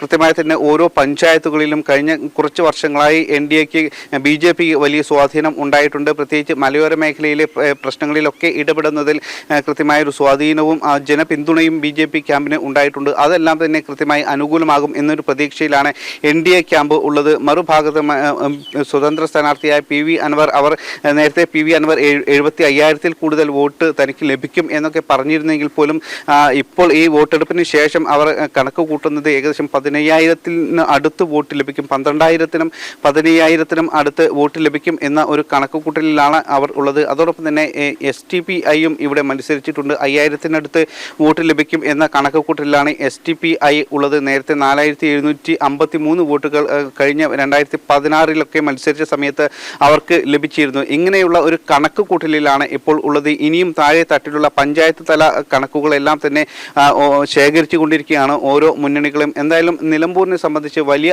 അടിയൊഴുക്കുകൾ ഇവിടെ നടന്നിട്ടുണ്ട് എന്നുള്ളതാണ് ഏറ്റവും പ്രധാനപ്പെട്ട ഒരു കാര്യം. നമുക്കറിയാം 1967-ൽ ഇവിടെ കുഞ്ഞാലി ഇടതുപക്ഷ സ്ഥാനാർത്ഥിയായി വിജയിച്ചു. അതിനുശേഷം തൊട്ടപ്പുറത്ത് അതിനുശേഷം നടന്ന തെരഞ്ഞെടുപ്പിന് തൊട്ടു മുൻപ് അദ്ദേഹം വെടിയേറ്റ് മരിച്ച ഒരു സംഭവം ഉണ്ടായി. ആ സമയത്ത് ആര്യാടൻ മുഹമ്മദ് ആയിരുന്നു പ്രതി ചേർക്കപ്പെട്ടത്. പിന്നീട് അദ്ദേഹം 8 മാസത്തോളം ജയിലിൽ കഴിഞ്ഞു. അതിനുശേഷം അദ്ദേഹം ഇടത് സ്ഥാനാർത്ഥിയായി ഇടതിൻ്റെ കൂടെ നിന്ന് മത്സരിച്ചു എന്നൊരു പ്രത്യേകത ഉണ്ടായിരുന്നു. അങ്ങനെ അന്ന് ആര്യാടൻ മുഹമ്മദ് ജയിച്ചു. പിന്നീട് TK ഹംസ ഇവിടെ ഇടത് സ്ഥാനാർത്ഥിയായി മത്സരിച്ച് വിജയിച്ചിട്ടുണ്ട്. ഇങ്ങനെ ഇടതിനോടും വലതിനോടും മാറി മാറിയുള്ള ഒരു ചായ്വ് കാണിച്ച ഒരു മണ്ഡലം കൂടിയാണ് ഈ നിലമ്പൂർ നിയമസഭാ മണ്ഡലം. 1987-ന് ശേഷം 2016 വരെ, അതായത് 6 തവണ തുടർച്ചയായി അന്ന് കോൺഗ്രസ് നേതാവായിരുന്ന ആര്യാടൻ മുഹമ്മദ് ഇവിടെ വിജയിച്ചിട്ടുണ്ട്. തുടർച്ചയായി 6 തവണ അദ്ദേഹം MLA ആയി, പിന്നീട് കേരള മന്ത്രി വരെ അദ്ദേഹം ആയിരുന്നു. അങ്ങനെ തുടർച്ചയായി 6 തവണ വലത് ക്യാമ്പിനെ കോൺഗ്രസിനെ സഹായിച്ച ഒരു മണ്ഡലം കൂടിയാണ്, കോൺഗ്രസിന് പിന്തുണ നൽകിയ ഒരു മണ്ഡലം കൂടിയാണ്. പിന്നീട് 2011-ൽ ഇവിടെ 2011-ൽ ആര്യാടൻ വിജയിച്ചു. അതിനുശേഷം 2016-ൽ നടന്ന തിരഞ്ഞെടുപ്പിൽ ആര്യാടൻ ഷൗക്കത്താണ് ഇവിടെ കോൺഗ്രസിനെ പ്രതിനിധീകരിച്ച് മത്സരിച്ചത്. അന്ന് PV അൻവർ ഇടത് സ്വതന്ത്രനായി മത്സരിച്ചു. ഇടത് CPM-ന്റെ സ്ഥാനാർത്ഥിയായിട്ടായിരുന്നില്ല, അന്ന് സ്വതന്ത്രനായിട്ടാണ് മത്സരിച്ചത്. LDFന്റെ പിന്തുണയോടുകൂടി PV അൻവർ മത്സരിച്ചു. അന്ന് 11,500-ൽ കൂടുതൽ വോട്ടിന്റെ ഭൂരിപക്ഷത്തിലാണ് PV അൻവർ അന്ന് വിജയിച്ചത്. അന്ന് ആര്യാടൻ ഷൗക്കത്ത് അത്തരത്തിൽ 11,000-ലേറെ വോട്ടുകൾക്ക് അന്ന് പരാജയപ്പെട്ടു. ഇപ്പോൾ വീണ്ടും ആര്യാടൻ ഷൗക്കത്ത് മത്സരിക്കുമ്പോൾ നിരവധി പ്രശ്നങ്ങൾ UDF ക്യാമ്പിൽ ഉണ്ടായിരുന്നു എന്നുള്ളത് വലിയ ഒരു തിരിച്ചടി ഉണ്ടാക്കും എന്നുള്ള ഒരു പേടി അവർക്കുണ്ട്. പ്രത്യേകിച്ച് ഇവിടെ ആര്യാടൻ ഷൗക്കത്ത് മത്സരിക്കുമ്പോൾ പാർട്ടിക്കുള്ളിലുള്ള ആഭ്യന്തര കലഹം അതിരൂക്ഷമാണ്. കാരണം 2021-ൽ VV പ്രകാശ് കോൺഗ്രസിന്റെ സ്ഥാനാർത്ഥിയായി മത്സരിച്ച സമയത്ത് ആര്യാടൻ ഷൗക്കത്തിന്റെ ഭാഗത്തുള്ള ആളുകൾ പാലം വലിച്ചിരുന്നു എന്നൊരു ആരോപണം ആ സമയത്ത് റിസൾട്ട് വന്ന ആ സമയത്ത് ഉണ്ടായിരുന്നു. വലിയ രീതിയിൽ തന്നെ തന്നെ കോൺഗ്രസിനുള്ളിൽ ഇത് ഒരു പൊട്ടിത്തെറിയിലേക്ക് വരെ 2021 എത്തിച്ചിരുന്നു എന്നുള്ള കാര്യം നമുക്ക് അറിയാം. കാരണം ആ സമയങ്ങളിലെല്ലാം തന്നെ അത് വലിയ ചർച്ചയായിരുന്നു. അതുകൊണ്ട് തന്നെ ഇപ്പോൾ ആര്യാടൻ ഷൗക്കത്ത് മത്സരിക്കുമ്പോൾ ഇത്തരത്തിലുള്ള ഒരു ചരടുവലി മറുഭാഗത്ത് നിന്നും ഉണ്ടാകുമോ എന്നുള്ളൊരു പേടി അവർക്കുണ്ട്. തിരഞ്ഞെടുപ്പ് സമയത്തെല്ലാം തന്നെ ഇത്തരത്തിലുള്ള കൃത്യമായ ഒരു പ്രശ്നം അല്ലെങ്കിൽ ഈ ഒരു വിഭാഗീയത ശക്തമായി തന്നെ നിലനിന്നിരുന്നു. അതോടൊപ്പം തന്നെ ശശി തരൂരിനെ അവർ ക്ഷണിച്ചില്ല. അതുകൊണ്ട് തന്നെ ഇത്തരത്തിലുള്ള ഒരുപാട് പ്രശ്നങ്ങൾ കോൺഗ്രസിനുള്ളിൽ, ആഭ്യന്തരമായ ഒരുപാട് പ്രശ്നങ്ങൾ കോൺഗ്രസിനുള്ളിൽ നിലനിൽക്കുന്നുണ്ട്. അത് ഒരു തരത്തിൽ അവർക്ക് വലിയ തിരിച്ചടിയാകും എന്നുള്ള ഒരു പേടിയും ഭയവും എല്ലാം ഉണ്ട് അവർക്ക്. അതോടൊപ്പം തന്നെ മുസ്ലിം ലീഗ് കൃത്യമായി ഒരു സജീവമായി ഈ രംഗത്ത്, തിരഞ്ഞെടുപ്പ് പ്രചാരണ രംഗത്ത് ഉണ്ടായിരുന്നില്ല. ചില നേതാക്കളെല്ലാം തന്നെ പല ഘട്ടങ്ങളിലും ഇവിടെ പ്രചാരണത്തിന് വന്നിട്ടുണ്ട് എങ്കിൽ പോലും പാണക്കാട് കുടുംബത്തിന്റെ കൃത്യമായ ഒരു പിന്തുണ ഈ ഒരു തിരഞ്ഞെടുപ്പ് ഘട്ടത്തിൽ അവർക്ക് ലഭിച്ചിട്ടുള്ള ഇല്ല എന്നത് വസ്തുത തന്നെയാണ്. പോളിംഗാണ്, ഒരു തരത്തിൽ മികച്ച പോളിംഗ് എന്ന് വേണമെങ്കിൽ പറയാം. 74% പോളിംഗ് രേഖപ്പെടുത്തി. അത് ഒരുപക്ഷെ മുന്നണികളുടെ ആത്മവിശ്വാസവും ആശങ്കയും വർദ്ധിപ്പിക്കുന്നുണ്ട്. അടിയൊഴുക്കുകൾ നടന്നിട്ടുണ്ടോ എന്നതടക്കം വിവരങ്ങൾ നൽകുകയായിരുന്നു ശിവദാസ് കന്മാൻ. മഴ ശക്തമായതോടെ കോഴിക്കോട് ഞെളിയൻ പറമ്പിലെ മാലിന്യ കൂമ്പാരം പ്രദേശവാസികൾക്ക് വലിയ വെല്ലുവിളി ഉയർത്തുകയാണ്. വർഷങ്ങളായി സ്ഥലത്തെ മാലിന്യ പ്ലാന്റ് അടഞ്ഞുകിടക്കുകയാണ്. മാലിന്യ കൂമ്പാരം ഷീറ്റിട്ട് മൂടിയ വകയിൽ മാത്രം 21.5 ലക്ഷം രൂപയാണ് കോർപ്പറേഷന് ചെലവായത്. എനിക്ക് പുറകിൽ കാണുന്ന ഈ പ്ലാസ്റ്റിക് മല, അത് കോഴിക്കോട് ഞെളിയൻപറമ്പിലെ സ്ഥിരം കാഴ്ചയാണ്. വർഷങ്ങളായി ഇവിടെ ഇങ്ങനെയാണ്. ഈ പ്ലാസ്റ്റിക് കൂനയ്ക്ക് മുകളിൽ ഷീറ്റിട്ട് മൂടിയ വകയിൽ കോർപ്പറേഷന് ചിലവായത് 21.5 ലക്ഷം രൂപയാണ്. മഴയും കാറ്റും ശക്തമായതോടെ ടാർപോളിൻ ഷീറ്റ് കീറുകയും പാറിപ്പോവുകയും ചെയ്തു. നിലവിൽ പ്ലാസ്റ്റിക് മാത്രമാണ് ബാക്കി. ശക്തമായ മഴയിൽ ഈ മാലിന്യ കൂമ്പാരത്തിൽ നിന്ന് ഒഴുകിയെത്തുന്ന മലിനജലമാണ് പ്രദേശത്തെ കിണറുകളിലും പുഴയിലുമൊക്കെ എത്തുന്നത്. ഓരോ മഴക്കാലവും ഇത് തുടർക്കഥയാവുകയാണ്. വലിയ വലിയ കുന്നുകളാണ് നമ്മളെ ഞെളിയൻ പറമ്പിൽ രൂപപ്പെട്ടിരിക്കുന്നത്. ഈ വേസ്റ്റ് മാലിന്യങ്ങൾ ഒന്നുകിൽ എടുത്ത് മാറ്റണം, അല്ലെങ്കിൽ ഇത് സംസ്കരിച്ച് ജൈവ മാലിന്യങ്ങളാക്കി, ജൈവ വളങ്ങളാക്കി മാറ്റിയിട്ട് ഏതെങ്കിലും ഒരു തരത്തിലുള്ള രീതിയിൽ ഇത് ചെയ്തിട്ടില്ലെങ്കിൽ അവിടുത്തെ പ്രദേശവാസികൾക്ക് വളരെയധികം ബുദ്ധിമുട്ടുകൾ ഇന്നല്ലെങ്കിൽ നാളെ സംഭവിക്കാൻ സാധ്യത കൂടുതലാണ്. ഇപ്പോൾ മഴ കൂടുതലായിട്ട് പെയ്യുന്ന സമയമാണ്. ഈ കൂട്ടിയിട്ട മാലിന്യങ്ങളിൽ നിന്ന് വേസ്റ്റുകൾ പുറത്തേക്ക് പോകാനുള്ള സാധ്യത വളരെയധികം ഉണ്ട്. അത് രോഗങ്ങൾ പടർത്താനും വളരെയധികം സാധ്യത കൂടുതലാണ്. എത്രയും വേഗം തന്നെ ഈ കോർപ്പറേഷൻ ഇതിന് വേണ്ട നടപടികൾ സ്വീകരിക്കണമെന്നാണ് BJPയുടെ ഭാഗത്തു നിന്ന് പറയാനുള്ളത്. കോർപ്പറേഷൻ 2019 പ്ലാന്റിനായി 250 കോടി രൂപയുടെ കരാറുണ്ടാക്കിയത്. കരാർ കമ്പനി സോണ്ട കരാറിൽ നിന്നൊഴിവായതോടെ പ്ലാന്റ് അടച്ചുപൂട്ടി. നിലവിൽ അടച്ചുപൂട്ടിയ പ്ലാന്റ് പ്രദേശത്തെ നായ്ക്കളുടെ വാസകേന്ദ്രമാണ്. ഓരോ തവണയും ഞെളിയൻ പറമ്പിന്റെ അവസ്ഥ കോർപ്പറേഷന്റെ ശ്രദ്ധയിൽ കൊണ്ടുവരുമ്പോഴും ഉടൻ പരിഹാരമുണ്ടാകുമെന്ന സ്ഥിരം പല്ലവി ആവർത്തിക്കുകയല്ലാതെ നടപടി കടലാസിൽ ഒതുക്കുകയാണ്. പരാതി പറഞ്ഞു മടുത്ത നിസ്സഹായരായ ഒരു സമൂഹം ജീവിക്കുന്നുണ്ട് ഞെളിയൻ പറമ്പിന് ചുറ്റും. അവരും മനുഷ്യരാണ്. ആ പരിഗണനയെങ്കിലും അവർക്ക് അധികാരികൾ നൽകണം. ജനം, കോഴിക്കോട്. ഇനി തിരുവനന്തപുരം വലിയ തുറയിലേക്കാണ്. ഈ മഴ പെയ്ത് തോർന്നാൽ വലിയ പ്രതിസന്ധികൾ ഉണ്ടാകാറുണ്ട്. മഴ തോരുമായിരിക്കും, പക്ഷേ ദുരിതം അവസാനിക്കില്ല. പറയുക അതാണിപ്പോൾ ഞെളിയൻ പറമ്പിൽ നമ്മൾ കണ്ടത്. ഇനി വലിയ തുറയിലേക്കാണ്. അതിശക്തമായ തിരയിൽ വലിയ തുറ പാലം വീണ്ടും പൊളിഞ്ഞിട്ടും തിരിഞ്ഞു നോക്കാതെ അധികൃതർ. ട്രോളിംഗ് സമയത്ത് പരമ്പരാഗത മത്സ്യത്തൊഴിലാളികളെ ഏറ്റവും കൂടുതൽ ആശ്രയിച്ചിരുന്ന പാലം പൊളിഞ്ഞിട്ടും നടപടിയെടുക്കുന്നില്ല. ഒരാഴ്ചയായി തുടരുന്ന വൻ തിരകളേറ്റ് രണ്ടായി പിളർന്നിരുന്ന വലിയതുറ കടൽപ്പാലത്തിന്റെ ഒരു ഭാഗം കൂടി കടലിൽ പതിച്ചു. കഴിഞ്ഞ ദിവസം വൈകിട്ടോടെയുണ്ടായ വൻ തിരയിലാണ് പിളർന്നിരുന്നതും തീരത്തിനടുത്തുള്ളതുമായ കടൽപ്പാലത്തിന്റെ ഭാഗം അടർന്ന് കടലിൽ വീണത്. 2024 മാർച്ചിലാണ് തിരയടിച്ച് വളഞ്ഞുപോയ പാലം രണ്ടായി പിളർന്നു മാറിയത്. ഇതേ നിലയിലുണ്ടായിരുന്ന പാലത്തിന്റെ ശേഷിച്ച മുൻഭാഗത്തിന്റെ ഒരറ്റമാണ് കഴിഞ്ഞ ദിവസം കടലിലേക്ക് വീണത്. വൻ തിരകളുടെ സാന്നിധ്യം കൂടിയാൽ വലിയതുറ കടൽപ്പാലം ഓർമ്മയാകുമെന്നും മത്സ്യത്തൊഴിലാളികൾ പറയുന്നു. ഞങ്ങളൊക്കെ ഇവിടെ ഇരിക്കണം, പാലം ഒടിഞ്ഞത്. പാലം ഇങ്ങനെ കുറച്ചിങ്ങനെ ഒടിഞ്ഞ് അങ്ങ് പോയി. അപ്പം അത് നമ്മൾ കണ്ടുകൊണ്ടിരിക്കുകയാണ്. തിരമാല വന്നു കഴിഞ്ഞാൽ ആ പാലം പോകും ഞങ്ങൾക്ക്. അപ്പോൾ എന്തെങ്കിലും ഇവിടെ ആൽബർ ഇടുമെന്ന് പറഞ്ഞു. അത് ഇതുവരെ ഇട്ടില്ല. അതിൻ്റെ ഒരു തീരുമാനമൊന്നും ആയില്ല. അപ്പം ചിലർ പറയുന്നത് അതിൽ നിന്ന് ഇടും. അപ്പം അത് വന്നിരുന്നെങ്കിൽ ഞങ്ങൾക്ക് നന്നായിരുന്നെങ്കിൽ, ഞങ്ങളുടെ ജീവിതപ്പിഴപ്പ് കിട്ടിയെങ്കിൽ. ഒരുപാട് വീടുകൾ പോയി കടൽ ഈ ക്ഷോഭത്തിന്. അപ്പം എല്ലാം കൂടെ ആയപ്പോൾ ബുദ്ധിമുട്ടായി മോളെ. അപ്പോൾ പാലമില്ലെങ്കിൽ ആൽമറെങ്കിലും വരണം, എന്തെങ്കിലും ഇവിടെ വന്നേ പറ്റൂ. സ്വകാര്യ പങ്കാളിത്തത്തോടെ വല്യതുറ പാലത്തിന്റെ പൈതൃകം നിലനിർത്തി സംരക്ഷിക്കുമെന്ന് മാരിടൈം ബോർഡിന്റെ വാഗ്ദാനവും പാഴായി. വിനോദസഞ്ചാരത്തിന് ഉതകുന്ന തരത്തിലാകും പദ്ധതിയെന്നും സൂചിപ്പിച്ചിരുന്നു. എന്നാൽ പാലത്തിന്റെ സംരക്ഷണത്തിൽ സർക്കാർ വേണ്ടത്ര നിലപാട് സ്വീകരിക്കാത്തതാണ് തിരുവനന്തപുരത്തെ തീരപ്രദേശത്തെ സംരക്ഷിത സ്മാരകമായ രാജതുറൈ പാലമെന്ന വല്യതുറ കടൽപ്പാലം നാമാവശേഷമാകുന്നത്. ജനങ്ങൾക്ക് ഇവിടെ ജീവിക്കാൻ പറ്റുന്നില്ലല്ലോ. ഈ പാലം കൊണ്ട് എത്രയും ജനങ്ങൾ ഇവിടെ ജീവിക്കുന്നത്, എത്രയും പൈസ ജനങ്ങൾ ഇവിടെ ഈ പാലം കൊണ്ടാണ് ചിലപ്പോൾ വൈകിട്ട് വരുന്നത് കാപ്പുടിക്കാനോ കൂട്ടാനോ ഞങ്ങളെ പോലെ ഉള്ളവർ ഇപ്പോൾ പോകുന്നുണ്ട്. പക്ഷെ നമുക്കിപ്പോൾ ഒരു ഗതിയില്ല. ഒരു മാസത്തിൽ കൂടുതലായി ഇവിടെ നമ്മൾ ജോലിക്കൊന്നും പോകാതെ ഈ രണ്ട് പാറിനപ്പോൾ അങ്ങിങ്ങ് മാറി തിരിച്ചും വരുമ്പോൾ ഞങ്ങൾ വന്നാൽ നിങ്ങൾക്ക് ചെയ്തു തരാം, അവർ പറയും ഞങ്ങൾ വന്നാൽ നിങ്ങൾക്ക് ചെയ്തു തരാം. ഈ മേടിച്ചിട്ട് പോകണമല്ലാതെ ഇവിടെ ആർക്കും ഒന്നും ചെയ്യില്ലായിരുന്നു. 2021 മെയ്യിലായിരുന്നു ശക്തമായ തിരയേറ്റ് പാലത്തിന്റെ മുൻഭാഗത്തുള്ള 50 മീറ്ററോളം ഭാഗം വളഞ്ഞുപോയത്. മുൻഭാഗത്തെ താങ്ങി നിർത്തുന്ന 14 തൂണുകൾക്ക് ബലക്ഷയമുണ്ടായിരുന്നു. തിരയേറ്റ് തൂണുകളുടെ അടിഭാഗത്തുള്ള മണ്ണ് ഇളകിപ്പോയതിനെ തുടർന്ന് ഇവ ആടിയുലയുന്ന നിലയിലായിരുന്നു. തുടർന്ന് 2024 മാർച്ച് രാവിലെ 8ഓടെ പാലത്തിന്റെ വളഞ്ഞ ഭാഗം തിരയടിയിൽ രണ്ടായി പിളർന്നു മാറുകയായിരുന്നു. 4 കോടി രൂപ മുടക്കി തകർന്ന ഭാഗം പുനർനിർമ്മിക്കുമെന്ന് ഉറപ്പു നൽകിയിരുന്നു. എന്നാൽ അതെങ്ങും എത്തിയില്ല. പാലത്തിന്റെ ശേഷിക്കുന്ന ഭാഗവും വലിയ തിരമാലകൾ അടിച്ചു കയറുന്നതോടെ കടലിൽ പതിച്ചേക്കുമെന്ന ആശങ്കയിലാണ് മത്സ്യത്തൊഴിലാളികൾ എല്ലാവരും. ജനം, തിരുവനന്തപുരം. അറബിക്കടലിൽ തീപിടിച്ച വാൻഹായ് കപ്പലിൽ നിന്ന് കാണാതായവരെ കണ്ടെത്താനായില്ല. തീപിടുത്തത്തെ തുടർന്ന് ഫയർ ഫൈറ്റിംഗിൽ ഏർപ്പെട്ട 4 പേരും കപ്പലിൽ നിന്ന് പുറത്തു കടക്കാനാകാതെ കുടുങ്ങിപ്പോയിരിക്കാമെന്നാണ് കരുതുന്നത്. തീ പൂർണ്ണമായി അണച്ച ശേഷം ദൗത്യസംഘം കപ്പലിനകത്തുകൂടി തെരച്ചിൽ നടത്തും. വിവരങ്ങളുമായി നിഷ ദിലീപ് ഒപ്പം ചേരുന്നു. നിഷ, ആ 4 പേർ എവിടെയാണ്, എന്താണ് അധികൃതർ പറയുന്നത്?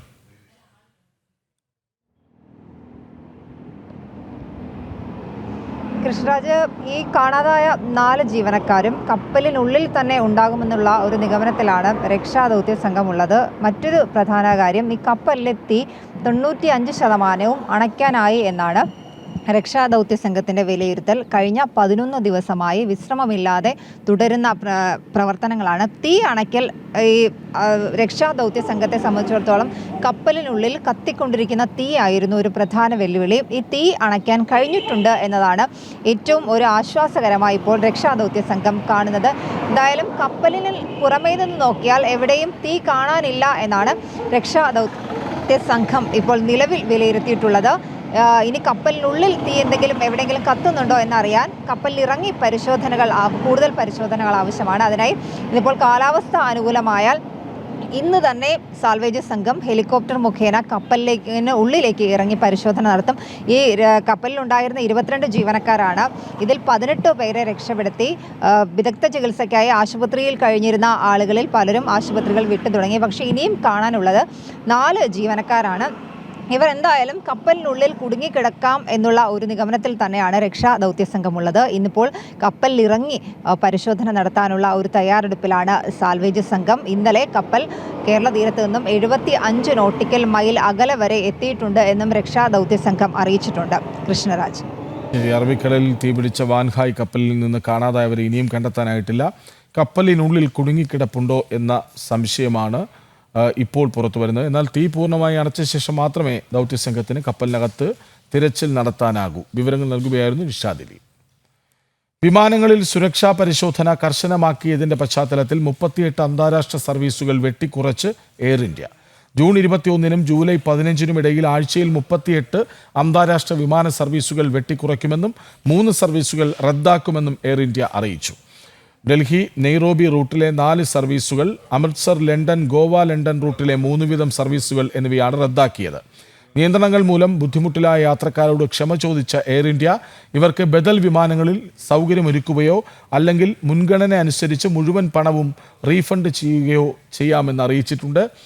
അഹമ്മദാബാദ് വിമാനാപകടത്തിൻ്റെ പശ്ചാത്തലത്തിലാണ് വിമാനങ്ങളിൽ സുരക്ഷാ പരിശോധന കർശനമാക്കാൻ എയർ ഇന്ത്യ ഉടമകളായ ടാറ്റ ഗ്രൂപ്പ് തീരുമാനിച്ചത്.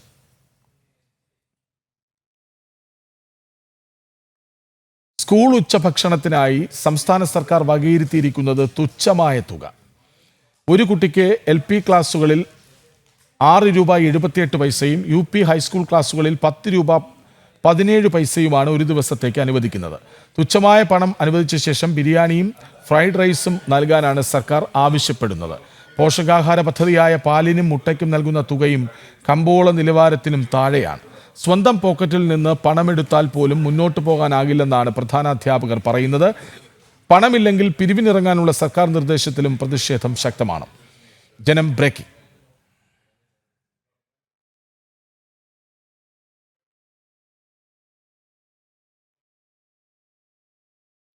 വിവരങ്ങളുമായി പ്രജിത്ത് മോഹനൻ ഒപ്പം ചേരുന്നു. പ്രജിത്ത്, ഒരു കുട്ടി എനിക്ക് ബിർനാണി വേണം എന്ന് പറഞ്ഞു.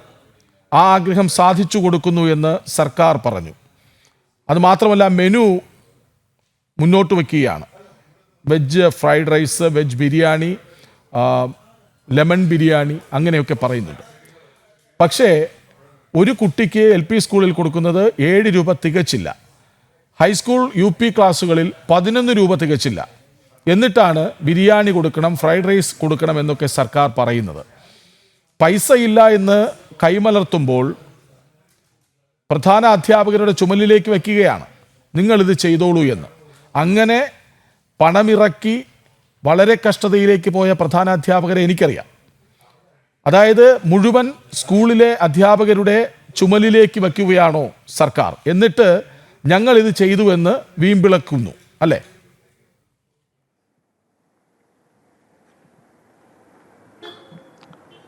പലപ്പോഴും അങ്ങനെയാണ് കൃഷ്ണരാജ് സംഭവിക്കുന്നത്. കാരണം സർക്കാരിന് പരസ്യം നൽകാനും അല്ലെങ്കിൽ സർക്കാരിൻ്റെ പ്രചാരണം നടത്താനും ഒക്കെ അടുത്തിടെ ഉയർത്തിയ എൻ്റെ കേരളം പോലെയുള്ള പദ്ധതികളുടെ ഭാരം പോലും താഴേക്കിടയിലേക്ക് തട്ടുന്നത് നമ്മൾ കണ്ടതാണ്.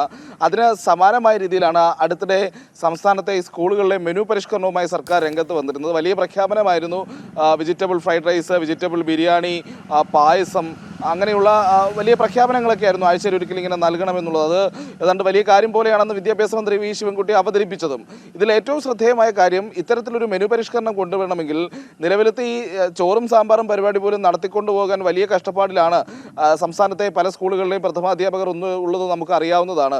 ഇപ്പോൾ പറയുകയാണെങ്കിൽ സ്വന്തം വീട്ടിലെ തേങ്ങയും കപ്പയും വരെ കൊണ്ടുപോയി ഭക്ഷണം പാചകം ചെയ്ത് കുട്ടികൾക്ക് കൊടുക്കുന്ന പ്രഥമാധ്യാപകരെ നമുക്കറിയാം. അതുപോലെ തന്നെ ഇത് നടത്തിക്കൊണ്ടു പോകണമെങ്കിൽ പണം സ്വന്തം കീശയിലിടുന്ന ആ സാഹചര്യവും നമ്മൾക്കറിയാം.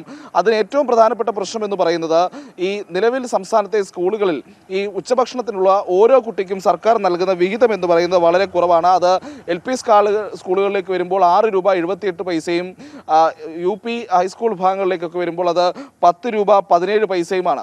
ഇത്രയും തുച്ഛമായ തുക മാത്രമാണ് ഒരു കുട്ടിക്ക് ഒരു ദിവസത്തെ ഭക്ഷണത്തിന് സർക്കാർ വിലയിരുത്തുന്നത്.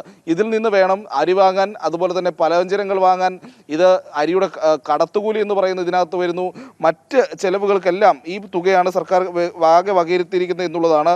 അപ്പോൾ ഈ ഉച്ചഭക്ഷണത്തിൻ്റെ ഒരു ചുമതലയുള്ള പ്രഥമാധ്യാപകർക്ക് പലപ്പോഴും ഇത് കൃത്യമായി നടത്തിക്കൊണ്ട് പോകാൻ കഴിയാത്തൊരു സാഹചര്യം വരും. ഈ തുച്ഛമായ തുക സർക്കാർ ഇത്തരത്തിൽ തുച്ഛമായ തുക നൽകുമ്പോഴും അതും കൃത്യമായി നൽകാറില്ല എന്നുള്ളൊരു വലിയ പ്രതിസന്ധിയാണ്. അധ്യാപകർ പലരും തങ്ങളുടെ കയ്യിൽ നിന്നെടുത്ത് പണമെടുത്ത് ഈ ഉച്ചഭക്ഷണം നിർത്താൻ കഴിയാത്തൊരു സാഹചര്യം ഉള്ളതിനാൽ കുട്ടികൾ വിശന്നിരിക്കുന്ന ഒരു സാഹചര്യം ഉണ്ടാകാതിരിക്കാൻ വേണ്ടി സ്വന്തം കീശയിൽ നിന്നെടുത്ത് അതല്ലെങ്കിൽ കടമായി വാങ്ങിയുമൊക്കെ ആ പണം ചെലവഴിച്ച് ഉച്ചഭക്ഷണ പദ്ധതി കൃത്യമായി നടത്തിക്കൊണ്ട് പോകുന്നതുമാണ് പതിവ്. ഇത് പലപ്പോഴും സർക്കാർ മാസങ്ങളോളം കുടിശ്ശികയാക്കും. ഒടുവിൽ ഈ അധ്യാപകരുടെയൊക്കെ സംഘടനകൾ കോടതി കയറി ഇറങ്ങുന്ന സാഹചര്യം ഉണ്ടാകുമ്പോൾ 1-2 മാസത്തെ കുടിശ്ശിക കൊടുത്തു തീർക്കുകയുമാണ് ഇതുവരെ ഉണ്ടായിരുന്ന പതിവ്. അതിന് പിന്നാലെയാണ് ഇപ്പോൾ വീണ്ടും ഈ ബിരിയാണി കൊടുക്കണം, ഫ്രൈഡ് റൈസ് കൊടുക്കണം എന്നൊക്കെയുള്ള വലിയ പ്രഖ്യാപനം വന്നത്. അപ്പോൾ അധ്യാപകർ ചോദിക്കുന്ന പ്രധാന വിഷയം എന്ന് പറയുന്നത്, ഇപ്പോൾ തന്നെ ലഭിക്കുന്നത് തുച്ഛമായ പൈസയാണ്. ഈ പണത്തിൽ നിന്ന് എങ്ങനെയാണ് കുട്ടികൾക്ക് ഇത്ര പോഷക സമൃദ്ധമായ ഭക്ഷണം കൊടുക്കാൻ കഴിയുക എന്നുള്ളതാണ്. കുട്ടികൾക്ക് ആ രീതിയിൽ ഭക്ഷണം കൊടുക്കണമെന്നുള്ള കാര്യത്തിൽ അവർക്ക് ആർക്കും എതിരഭിപ്രായമില്ല. അതിനവർ പരമാവധി പരിശ്രമിക്കുന്നുമുണ്ട് എന്നുള്ളത് നമ്മൾ എടുത്തു പറയേണ്ട ഒരു വിഷയമാണ്. പക്ഷേ സർക്കാരിൻ്റെ ഭാഗത്തു നിന്നുണ്ടാകുന്നത് വളരെ ഒരു തലതിരിഞ്ഞ നിലപാടാണ്. അതായത് സാധാരണഗതിയിൽ നേരത്തെ നൽകിക്കൊണ്ടിരുന്ന ഭക്ഷണത്തിന് പോലും തികയാത്ത ഒരു തുകയിൽ നിന്ന് അതിലും കൂടിയ നിലവാരമുള്ള, അതിലും വെറൈറ്റി ആയിട്ടുള്ള ഭക്ഷണമൊക്കെ ഈ അധ്യാപകർ തന്നെ ഉണ്ടാക്കി നൽകണമെന്നുള്ളതാണ് സംസ്ഥാനത്തെ വിദ്യാഭ്യാസ വകുപ്പിൻ്റെയും വിദ്യാഭ്യാസ മന്ത്രിയുടെയും ഒക്കെ തലതിരിഞ്ഞ നിലപാടെന്നുള്ളത്. ഇതിലേറ്റവും ശ്രദ്ധേയമായ കാര്യം, ഈ വിഷയം അധ്യാപകർ മന്ത്രിയുടെ ഭാഗത്ത് ശ്രദ്ധയിൽപ്പെടുത്തിയ സമയത്ത് ഇതിനുള്ള പണം ഉള്ളൊരു പ്രതിസന്ധി ഉണ്ട് എന്നുള്ളത് മന്ത്രി തന്നെ അക്നോളജ് ചെയ്തിട്ടുണ്ട്. അദ്ദേഹം അത് പരസ്യമായി പറഞ്ഞതുമാണ്. അതിൽ അദ്ദേഹത്തിൻ്റെ ഒരു നിലപാടെന്നുള്ളത്, ഇത് PTA യും പൊതുജനങ്ങളിൽ നിന്നുമൊക്കെ സഹായം തേടാനാണ്. അതായത് പ്രഥമാധ്യാപകർ ഇനി പിരിവിന് കൂടി ഇറങ്ങണം കുട്ടികൾക്ക് ഉച്ചഭക്ഷണം നൽകാൻ കേരളത്തിൽ എന്നുള്ളതാണ് സംസ്ഥാനത്തെ വിദ്യാഭ്യാസ മന്ത്രിയുടെയും വിദ്യാഭ്യാസ വകുപ്പിൻ്റെയും ഒക്കെ ഒരു നയം എന്നുള്ളതാണ് ആ ഒരു മറുപടിയിലൂടെ ഇപ്പോൾ വ്യക്തമാക്കുന്നത്. അതിനെതിരെ വലിയ പ്രതിഷേധം ഈ പ്രഥമാധ്യാപകർക്കിടയിലുണ്ട്. കാരണം ഒരു സ്കൂളിൻ്റെ ചുമതലകളെല്ലാം നിർവഹിക്കണം, അവിടുത്തെ കുട്ടികൾക്ക് ഉച്ചഭക്ഷണം ഒരുക്കുന്നതിൻ്റെ തലവേദന ഏറ്റെടുക്കണം, അതിന് പിന്നാലെ ഇനി അതിന് പണം കണ്ടെത്താൻ പൊതുവിടങ്ങളിൽ പിരിവിനിറങ്ങണം എന്നുള്ളൊരു അവസ്ഥ കൂടിയാണ് സംസ്ഥാനത്തെ പൊതുവിദ്യാഭ്യാസ സ്ഥാപനങ്ങളിലെ പ്രധാന അധ്യാപകരെ ഇപ്പോൾ സർക്കാർ തള്ളിവിടുന്നത്. ഈ കണക്കുകളിലൊരു അന്തരം, ഈ പണത്തിലുള്ളൊരു അന്തരം തന്നെയാണ് അവരെ എല്ലാവരെയും കുഴപ്പിക്കുന്നത്. പ്രധാനമായിട്ടും ഇപ്പോൾ അധ്യാപകർ ആവശ്യപ്പെടുന്ന ഒരു കാര്യം എന്ന് പറയുന്നത് നിലവിലെ ഈ പ്രൈമറിയിലെ LP-യിലേക്കുള്ള ഈ പണം എന്ന് പറയുന്നത് അത് LP-ക്ക് 12 രൂപയും UP ലെവലിലൊക്കെ ഒരു 14 രൂപയെങ്കിലുമായി ഉയർത്തിയില്ലെങ്കിലും ഈ നിലവിലുള്ള പുതിയ ഭക്ഷണ മെനു അനുസരിച്ചുള്ള ഭക്ഷണം നൽകാൻ കഴിയില്ല എന്ന് അവർ ചൂണ്ടിക്കാട്ടുന്നു. അതോടൊപ്പം തന്നെയാണ് ഈ പാചക തൊഴിലാളികളുടെയൊക്കെ കുറവുണ്ട്. 500 കുട്ടികൾക്ക് ഒരു പാചക തൊഴിലാളി എന്നുള്ളതൊക്കെ സാധ്യമാകാത്തൊരു കാര്യമാണ് എന്നുള്ളതും ഈ അധ്യാപകർ ചൂണ്ടിക്കാട്ടുന്നുണ്ട്. പ്രത്യേകിച്ച് ഇത്രയധികം ഭക്ഷണം ഒരുക്കി നൽകണം, അതോടൊപ്പം തന്നെ ആഴ്ചയിൽ ഒരിക്കൽ പാലും മുട്ടയും നൽകുന്നതിനുള്ള കാര്യങ്ങളും എല്ലാം ചെയ്യണം. അപ്പോൾ അതൊരു സാധാരണ ഇത്രയും കുട്ടികൾക്ക് വേണ്ടി ഒറ്റയാളെ കൊണ്ടൊന്നും സാധിക്കില്ല എന്നുള്ള വിഷയം അവർ ചൂണ്ടിക്കാട്ടുന്നു. അതോടൊപ്പം തന്നെയാണ് ഈ പാലും മുട്ടയും എന്നുള്ളത് ആഴ്ചയിൽ ഒരിക്കൽ പോഷകാഹാര സമ്പുഷ്ടമാകാൻ വേണ്ടി നമ്മൾ നൽകുന്നത്. അതിൻ്റെ കാര്യത്തിലും വലിയ പ്രശ്നങ്ങൾ നിലനിൽക്കുന്നുണ്ട്. കാരണം മാർക്കറ്റ് വിലയേക്കാളും വളരെ കുറഞ്ഞ തുകയാണ് സർക്കാർ നൽകുന്നത്. ഏതാണ്ട് 4.32 രൂപയാണ് സർക്കാർ നൽകുന്നത്. ഒരു മുട്ടയുടെ വിലയൊക്കെ നമുക്ക് കൃത്യമായി അറിയാവുന്നതാണ്. ഈ പണം കൊണ്ട് ഒരു മുട്ട മാർക്കറ്റിൽ പോയി വാങ്ങിക്കാൻ ഏത് അധ്യാപകന് കഴിയുമെന്നുള്ള ചോദ്യവും നമ്മൾ അതിൻ്റെ കൂട്ടത്തിൽ ചോദിക്കേണ്ടതുണ്ട്. അതെങ്കിലും കുറഞ്ഞതൊരു 6 രൂപ 50 പൈസയെങ്കിലും ആക്കണം എന്നുള്ളതും ഇപ്പോൾ ഈ അധ്യാപകർ ആവശ്യപ്പെടുന്നുണ്ട് എന്നുള്ളതാണ്. ഇതിൽ ഇനിയൊരു മറ്റൊരു പ്രധാനപ്പെട്ട വിഷയത്തിലേക്ക് നമ്മൾ വരേണ്ടതുണ്ട് കൃഷ്ണരാജ്. കാരണം സാമ്പത്തിക പ്രതിസന്ധിയാണ് സർക്കാർ ഈ പറയുന്ന രീതിയിൽ കുടിശ്ശിക പണം നൽകാതിരിക്കുന്നതിന് പലപ്പോഴും ചൂണ്ടിക്കാട്ടുന്നത്.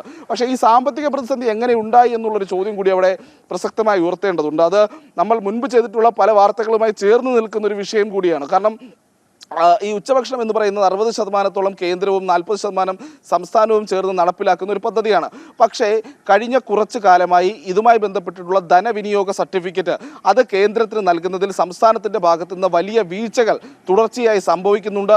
ആ വീഴ്ചകൾ കൊണ്ട് തന്നെ ഇതിലേക്കുള്ള ഫണ്ട് വരുന്നതിനൊരു പ്രതിസന്ധി അത് ഉണ്ടാകുന്നുമുണ്ട് എന്നുള്ള കാര്യത്തിൽ തർക്കമില്ല. കാരണം കൊടുത്ത പണം എങ്ങനെ ചെലവഴിച്ചു എന്നുള്ളതിന് കൃത്യമായ കണക്ക് നൽകാൻ സംസ്ഥാനം പല പദ്ധതികളിലും തയ്യാറാകാത്തതുപോലെ ഉച്ചഭക്ഷണ പദ്ധതിയുമായി ബന്ധപ്പെട്ടും അത്തരമൊരു വീഴ്ച സംസ്ഥാനത്തിൻ്റെ ഭാഗത്ത് നിന്ന് തുടർച്ചയായി സംഭവിച്ചു കൊണ്ടിരിക്കുകയാണ്. അതുകൊണ്ട് തന്നെ ഇതുമായി ബന്ധപ്പെട്ടുള്ള പണം ലഭിക്കുന്നതിനും അതിനൊരു തടസ്സങ്ങൾ നേരിടുന്നുണ്ട്. അപ്പോൾ നൽകിയ പണം എന്തിന് ചെലവഴിച്ചു എന്നുള്ള കണക്ക് പോലും ഉച്ചഭക്ഷണ പദ്ധതിയുമായി ബന്ധപ്പെട്ട് സർക്കാരിൻ്റെ കൃത്യമായി നൽകാൻ കഴിയുന്നില്ല. ഇത്രയും തുച്ഛമായ തുകയായിട്ട് കൂടി അത് കൃത്യമായി നൽകാൻ സംസ്ഥാന സർക്കാരിന് കഴിയുന്നില്ല.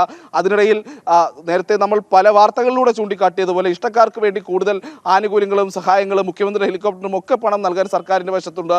അതുപോലെ മാസാമാസം ശമ്പളം നൽകാൻ അത് പൊതുകടമെടുത്ത് സംസ്ഥാനത്തിൻ്റെ സാമ്പത്തിക ബാധ്യത കൂട്ടിവെക്കാനും സർക്കാരിൻ്റെ കയ്യിലുണ്ട്. പക്ഷേ കേരളത്തിലെ പൊതുവിദ്യാലയങ്ങളിലെ വിദ്യാർത്ഥികൾക്ക് അവർക്ക് നൽകുമെന്നും സംസ്ഥാന വിദ്യാഭ്യാസ മന്ത്രി പൊതുവിടത്തിൽ വന്നിരുന്ന് പ്രഖ്യാപിച്ചതുപോലെയുള്ളൊരു ഭക്ഷണ മെനു നൽകാൻ മാത്രമുള്ള പണം സംസ്ഥാന സർക്കാരിൻ്റെ കയ്യിലില്ല. അതിനു വേണ്ടിയിട്ടുള്ളൊരു നടപടി പോലും ഒരു കുറച്ചുകൂടി പണം അനുവദിക്കുന്നതിനുള്ള ഒരു ആലോചന പോലും വിദ്യാഭ്യാസ വകുപ്പിൻ്റെ ഭാഗത്ത് നിന്നുണ്ടാകുന്നില്ല എന്നുള്ളത് വലിയ ഖേദകരമായിട്ടുള്ള കാര്യമാണ്. ഉച്ചഭക്ഷണത്തിനായി സംസ്ഥാന സർക്കാർ വകയിരുത്തിയിരിക്കുന്നത് തുച്ഛമായ തുകയാണ്. കൊടുക്കാമെന്ന് പറയുന്നത് ബിരിയാണിയും ഫ്രൈഡ് റൈസും ഒക്കെ ആണെങ്കിലും LP ക്ലാസ്സിൽ ഒരു കുട്ടിക്ക് ഒരു ദിവസം 6 രൂപ 78 പൈസ മാത്രമാണ് നൽകുന്നത്. ഹൈസ്കൂൾ ക്ലാസ്സുകളിലാകട്ടെ UP-ക്കും ഹൈസ്കൂളിനും 10 രൂപ 17 പൈസയും. അതായത് ഒരു തരത്തിലും ഈ മെനു സ്കൂളുകളിൽ നടപ്പാക്കാൻ പറ്റാത്ത പണമാണ് സർക്കാർ അനുവദിക്കുന്നത്. എന്നിട്ട് പുറത്തു നിന്ന് പിരിച്ചോളൂ എന്ന് സർക്കാർ പറയുന്നു. അപ്പോൾ നിലവിലുള്ള പദ്ധതികൾ പോലും പോക്കറ്റിൽ നിന്ന് പണമെടുത്താണ് ഈ അധ്യാപകരൊക്കെ, പ്രത്യേകിച്ച് പ്രധാന അധ്യാപകർ, അത് നിറവേറ്റി പോകുന്നത്. ഇനിയിപ്പോൾ അധിക ബാധ്യതയിലേക്ക് പോകുമോ എന്ന ആശങ്കയാണ് പ്രധാന അധ്യാപകരടക്കം പറഞ്ഞു വയ്ക്കുന്നത്. വിവരങ്ങൾ നൽകുകയായിരുന്നു പ്രജിത് മോഹനൻ. മറ്റു വാർത്തകളിലേക്ക്. ആലപ്പുഴ തലവടിയിൽ CPM CPI പോരും മുറുകുന്നു. LDF ഭരിക്കുന്ന തലവടി പഞ്ചായത്തിൽ CPI പിന്തുണയോടെ അവിശ്വാസ പ്രമേയത്തിന് നോട്ടീസ് നൽകി. തദ്ദേശ സ്വയംഭരണ പൊതുതെരഞ്ഞെടുപ്പ് പടിവാതിൽക്കൽ എത്തി നിൽക്കെയാണ് LDF-ൽ ചേരിപ്പോര് രൂക്ഷമായത്. വിവരങ്ങളുമായി സുധീഷ് ഗോപാൽ ഒപ്പം ചേരുന്നു. സുധീഷ്, അവിടെ CPM-ൽ വലിയ വിഭാഗീയതയുണ്ട്, CPI-ലെ വിഭാഗീയതകൾ പുറത്തു വന്നിരുന്നു. ഇതിപ്പോൾ അവർ തമ്മിൽ തർക്കമാവുകയാണ്, CPM-ഉം CPI-യും തമ്മിൽ. അതായത് തെരഞ്ഞെടുപ്പ് വരാനിരിക്കുന്ന സമയത്ത് LDF ഭരിക്കുന്ന ഒരു പഞ്ചായത്തിൽ രണ്ടും രണ്ടായി നിന്നുകൊണ്ട് ഈ ഭരണം ഞങ്ങൾക്ക് വിശ്വാസമില്ല എന്ന് പറഞ്ഞ് CPI പിന്തുണയോടെ അവിശ്വാസ പ്രമേയം നൽകിയിരിക്കുന്നു. ആലപ്പുഴയിൽ CPM-ലും CPI-ലും LDF-ലും വലിയ പ്രശ്നങ്ങളോ?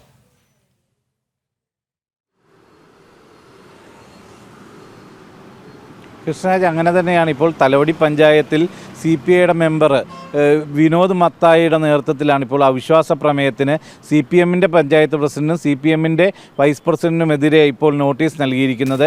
ഇത് കേവലം തലവടി പഞ്ചായത്തിൽ മാത്രം നിലനിൽക്കുന്ന ഒരു ആഭ്യന്തര പ്രശ്നമല്ല. ഇത് ആലപ്പുഴ ജില്ലയിൽ വ്യാപകമാണ്. കഴിഞ്ഞ ദിവസം CPMൻ്റെ തന്നെ കൗൺസിലറാണ് CPM കൊണ്ടുവന്ന മാലിന്യ സംസ്കരണ പ്ലാന്റുമായി ബന്ധപ്പെട്ട് കായംകുളം നഗരസഭയിൽ അതിനെതിരെ നോട്ടീസ് നൽകിയത്. അപ്പോൾ ഇതിന് സമാനമായ അവസ്ഥ ആലപ്പുഴ ജില്ലയിൽ മൊത്തം വ്യാപകമായി നിലനിൽക്കുന്നു. കഴിഞ്ഞ ദിവസം CPIയുടെ ആലപ്പുഴ മണ്ഡലം സമ്മേളനം നടക്കുമ്പോൾ അവിടെ CPI ചൂണ്ടിക്കാട്ടിയത് ആലപ്പുഴ നഗരസഭയിലെ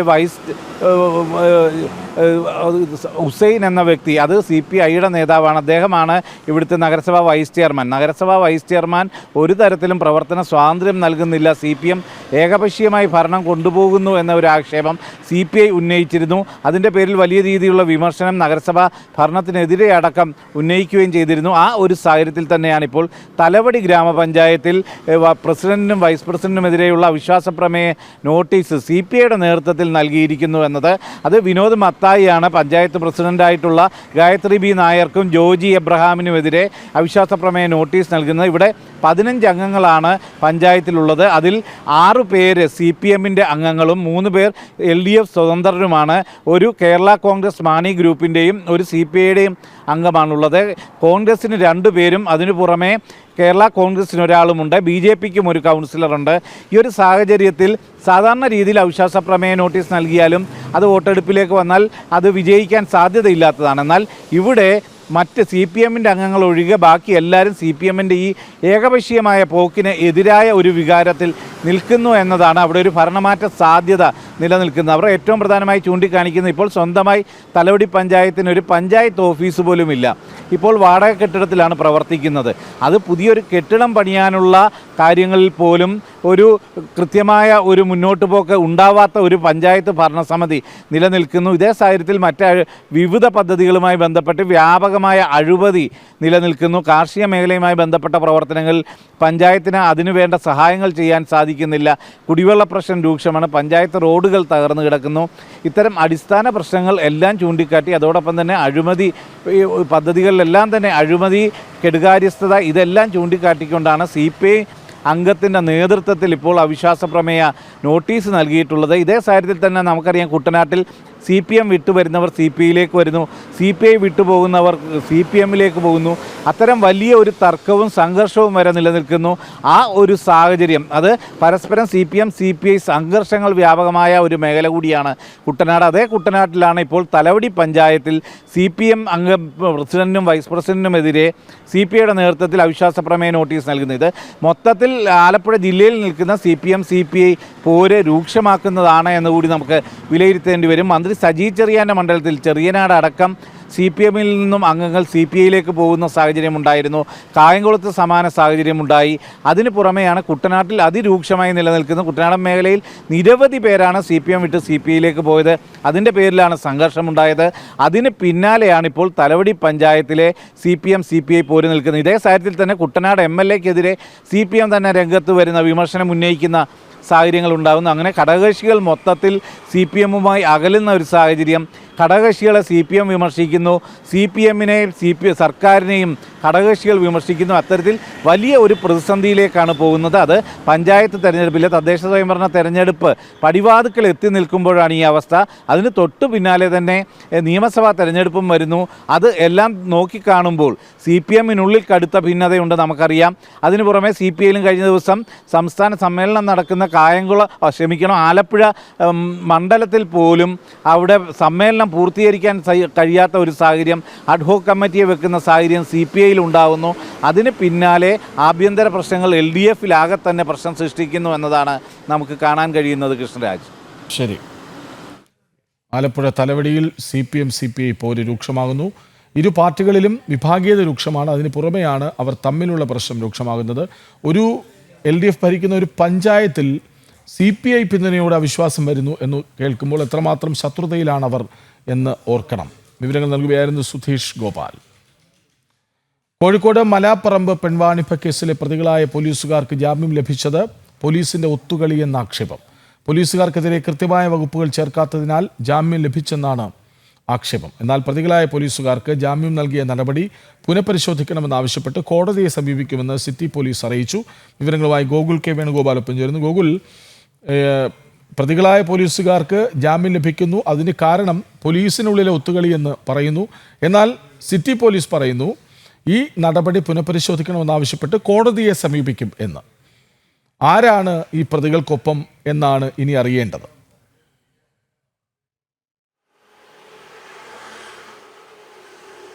കൃഷ്ണരാജ്, സാധാരണഗതിയിൽ ഇത്തരത്തിലുള്ള ഒരു കേസുകൾ വരുമ്പോൾ, അതായത് സ്ത്രീകളെ കടത്തിക്കൊണ്ടുപോയി മറ്റുള്ള ആളുകൾക്ക് കാഴ്ചവെക്കുന്ന ഒരു സംഭവങ്ങളൊക്കെ ഉണ്ടാവുന്ന സമയത്ത് വിമൺ ട്രാഫിക്കിംഗ് പ്രകാരമുള്ള കുറ്റം ചുമത്തിയിട്ടാണ് കേസ് എടുക്കാറുള്ളത്. എന്നാൽ ഈ കേസിൽ മലാപ്പറമ്പ് പെൺവാണിഭ കേസിൽ അത്തരത്തിലുള്ള ഒരു നടപടി ഉണ്ടായിട്ടില്ല.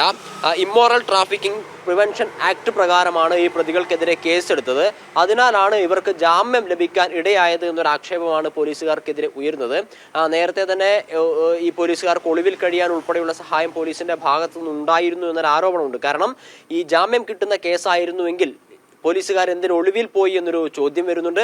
അവർക്ക് നേരത്തെ തന്നെ പിടികൊടുത്തതിന് ശേഷം ജാമ്യം തേടാമായിരുന്നില്ലേ എന്നൊരു വാദമാണ് പ്രധാനമായിട്ട് മുന്നോട്ടേക്ക് വെക്കുന്നത്. ഒളിവിൽ കഴിയാൻ സഹായിച്ചത് മൂലം ഇവരെ തെളിവ് നശിപ്പിക്കാൻ കൂടിയിട്ടാണ് പോലീസ് സഹായിച്ചത് എന്നൊരു ആരോപണമാണ് നേരത്തെ മുതൽ ഉണ്ടായിരുന്നത്.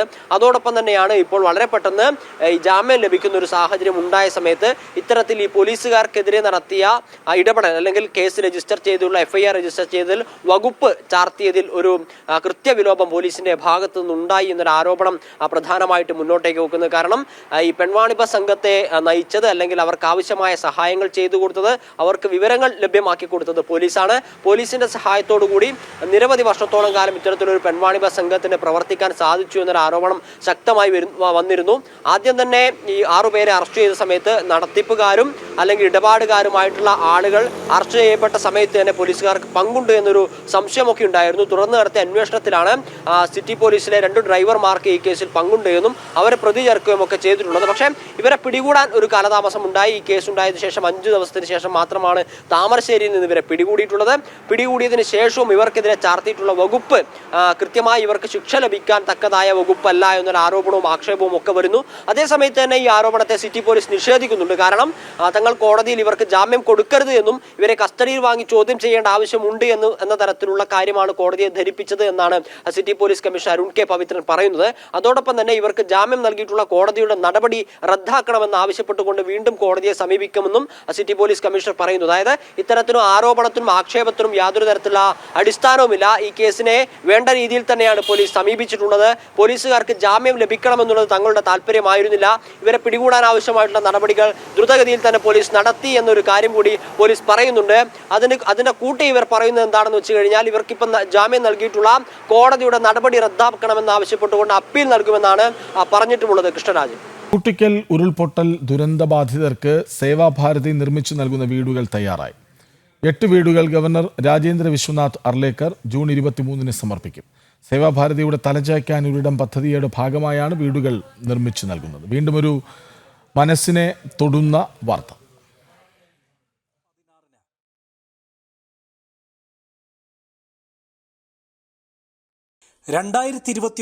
ഒക്ടോബർ 16 കൂട്ടിക്കൽ കൊക്കയാർ പ്രദേശങ്ങളിലുണ്ടായ ഉരുൾപൊട്ടലിൽ സർവ്വവും നഷ്ടപ്പെട്ടത് നിരവധി പേർക്കാണ്. ദുരന്തമുഖത്ത് സേവാനിരതരായിരുന്ന സേവാഭാരതി അവർക്ക് നൽകിയ വാക്ക് പാലിക്കപ്പെടുന്നു. അർഹരായ 12 കുടുംബങ്ങൾക്ക് വീട് വെച്ച് നൽകാനായിരുന്നു തീരുമാനം. സ്വന്തമായി ഭൂമിയുണ്ടായിരുന്ന 4 കുടുംബങ്ങൾക്ക് നേരത്തെ വീട് നിർമ്മിച്ചു നൽകി. ഭൂമിയില്ലാതിരുന്ന 8 കുടുംബങ്ങൾക്കുള്ള ഭൂമി വാങ്ങി വീടുകൾ നിർമ്മിച്ചു കഴിഞ്ഞു. അതിന്റെ സമർപ്പണവും താക്കോൽദാനവും ജൂൺ 23-ന് കേരള ഗവർണർ നിർവഹിക്കും. 8 കുടുംബങ്ങൾക്ക് സ്ഥലം വാങ്ങി കുറച്ചുകൂടെ സുരക്ഷിതമായ ഒരു പ്രദേശത്തേക്ക് മാറ്റി അവിടെ നമ്മൾ വീട് നിർമ്മിച്ചു. അതിൻ്റെ താക്കോൽദാനം ഈ തിങ്കളാഴ്ച ബഹുമാന്യനായിട്ടുള്ള കേരള ഗവർണർ ശ്രീ രാജേന്ദ്ര വിശ്വനാഥ ആർലേക്കർ അദ്ദേഹം നിർവഹിക്കുകയാണ്. ഒന്നിച്ചാണ് ഈ വീടുകൾ ഒരേ കോമ്പൗണ്ടിൽ തന്നെയാണ്. കൂട്ടിക്കൽ പഞ്ചായത്തിലെ കൊടുങ്ങയിൽ 50 സെന്റ് സ്ഥലം വാങ്ങിയാണ് പൂർണ്ണ സൗകര്യങ്ങളോടെ വീടുകൾ നിർമ്മിച്ചു നൽകിയിരിക്കുന്നത്. വസ്തു ആധാരം ചെയ്ത് പൂർണ്ണ അധികാരവും ദുരന്തബാധിതർക്ക് നൽകുന്ന തരത്തിലാണ് സേവാഭാരതിയുടെ പ്രവർത്തനം. നമ്മൾ പൂർണ്ണ അധികാരത്തോടെ അവർക്ക് കൊടുത്തിട്ടുള്ളത്. സ്ഥലം അവരുടെ പേരിൽ തന്നെ രജിസ്റ്റർ ചെയ്തിട്ട് അവർക്ക് പൂർണ്ണമായും ക്രയവിക്രയ സ്വാതന്ത്ര്യത്തോടു കൂടി തന്നെയാണ് കൊടുത്തിട്ടുള്ളത്. കണ്ടെത്തിയ അവിടെ പ്രളയം നടന്ന സമയത്ത് നമ്മളുടെ പ്രവർത്തനം കാര്യം വ്യാപകമായി തന്നെ 35 ദിവസത്തോളം സേവാഭാരതിയുടെ പ്രവർത്തകർ അവിടെ തന്നെ ഉണ്ടായിരുന്നു. ആ സമയത്ത് അപേക്ഷകരെ സ്വീകരിച്ചും നമുക്ക് നേരിട്ട് കണ്ട് ബോധ്യപ്പെട്ടതുമായ 12 പേരെ സെലക്ട് ചെയ്തിട്ട് അവർക്ക് കൊടുക്കുകയാണ് ചെയ്തത്. സംപൂജ്യ ഗരുഡധ്വജാനന്ദ തീർത്ഥപാദ സ്വാമികളുടെ സാന്നിധ്യത്തിൽ നടക്കുന്ന ചടങ്ങിൽ രാഷ്ട്രീയ സ്വയംസേവക സംഘം ദക്ഷിണ കേരള പ്രാന്ത പ്രചാരക് എസ് സുദർശൻ സേവാ സന്ദേശം നൽകും. കോട്ടയം ജില്ലാ പഞ്ചായത്ത് മെമ്പർ അഡ്വക്കേറ്റ് ഷോൺ ജോർജ്, സേവാഭാരതി സംസ്ഥാന അധ്യക്ഷൻ ഡോക്ടർ രഞ്ജിത്ത് വിജയ് ഹരി എന്നിവർ പങ്കെടുക്കും. ജനം, കോട്ടയം. കേന്ദ്ര അനുമതി ലഭിച്ചാൽ ശബരിമല റോപ്പ് വേക്ക് ഉടൻ തറക്കല്ലിടുമെന്ന് Devaswom board president advocate PS Prashanth. 2014 തന്നെ ആഗോള ടെൻഡർ വിളിച്ച് നിർമ്മാണ കമ്പനിയെ ചുമതല ഏൽപ്പിച്ചതാണ്. 18 മാസങ്ങൾ കൊണ്ട് പദ്ധതി യാഥാർത്ഥ്യമാക്കാമെന്നാണ് കരുതുന്നതെന്നും PS പ്രശാന്ത് ജനം TVയോട് പറഞ്ഞു. വിവരങ്ങളുമായി അരുൺ കൊടുങ്ങൂർ ഒപ്പം ചേരുന്നു. അരുൺ, ഈ പദ്ധതി സംബന്ധിച്ച വിവാദങ്ങൾ ഇനിയും കെട്ടടങ്ങിയിട്ടില്ല, പക്ഷേ അതുമായി മുന്നോട്ട് പോകാനാണ് ദേവസ്വം ബോർഡിന്റെ തീരുമാനം എന്ന് മനസ്സിലാക്കുന്നു. മറ്റു വിവരങ്ങൾ?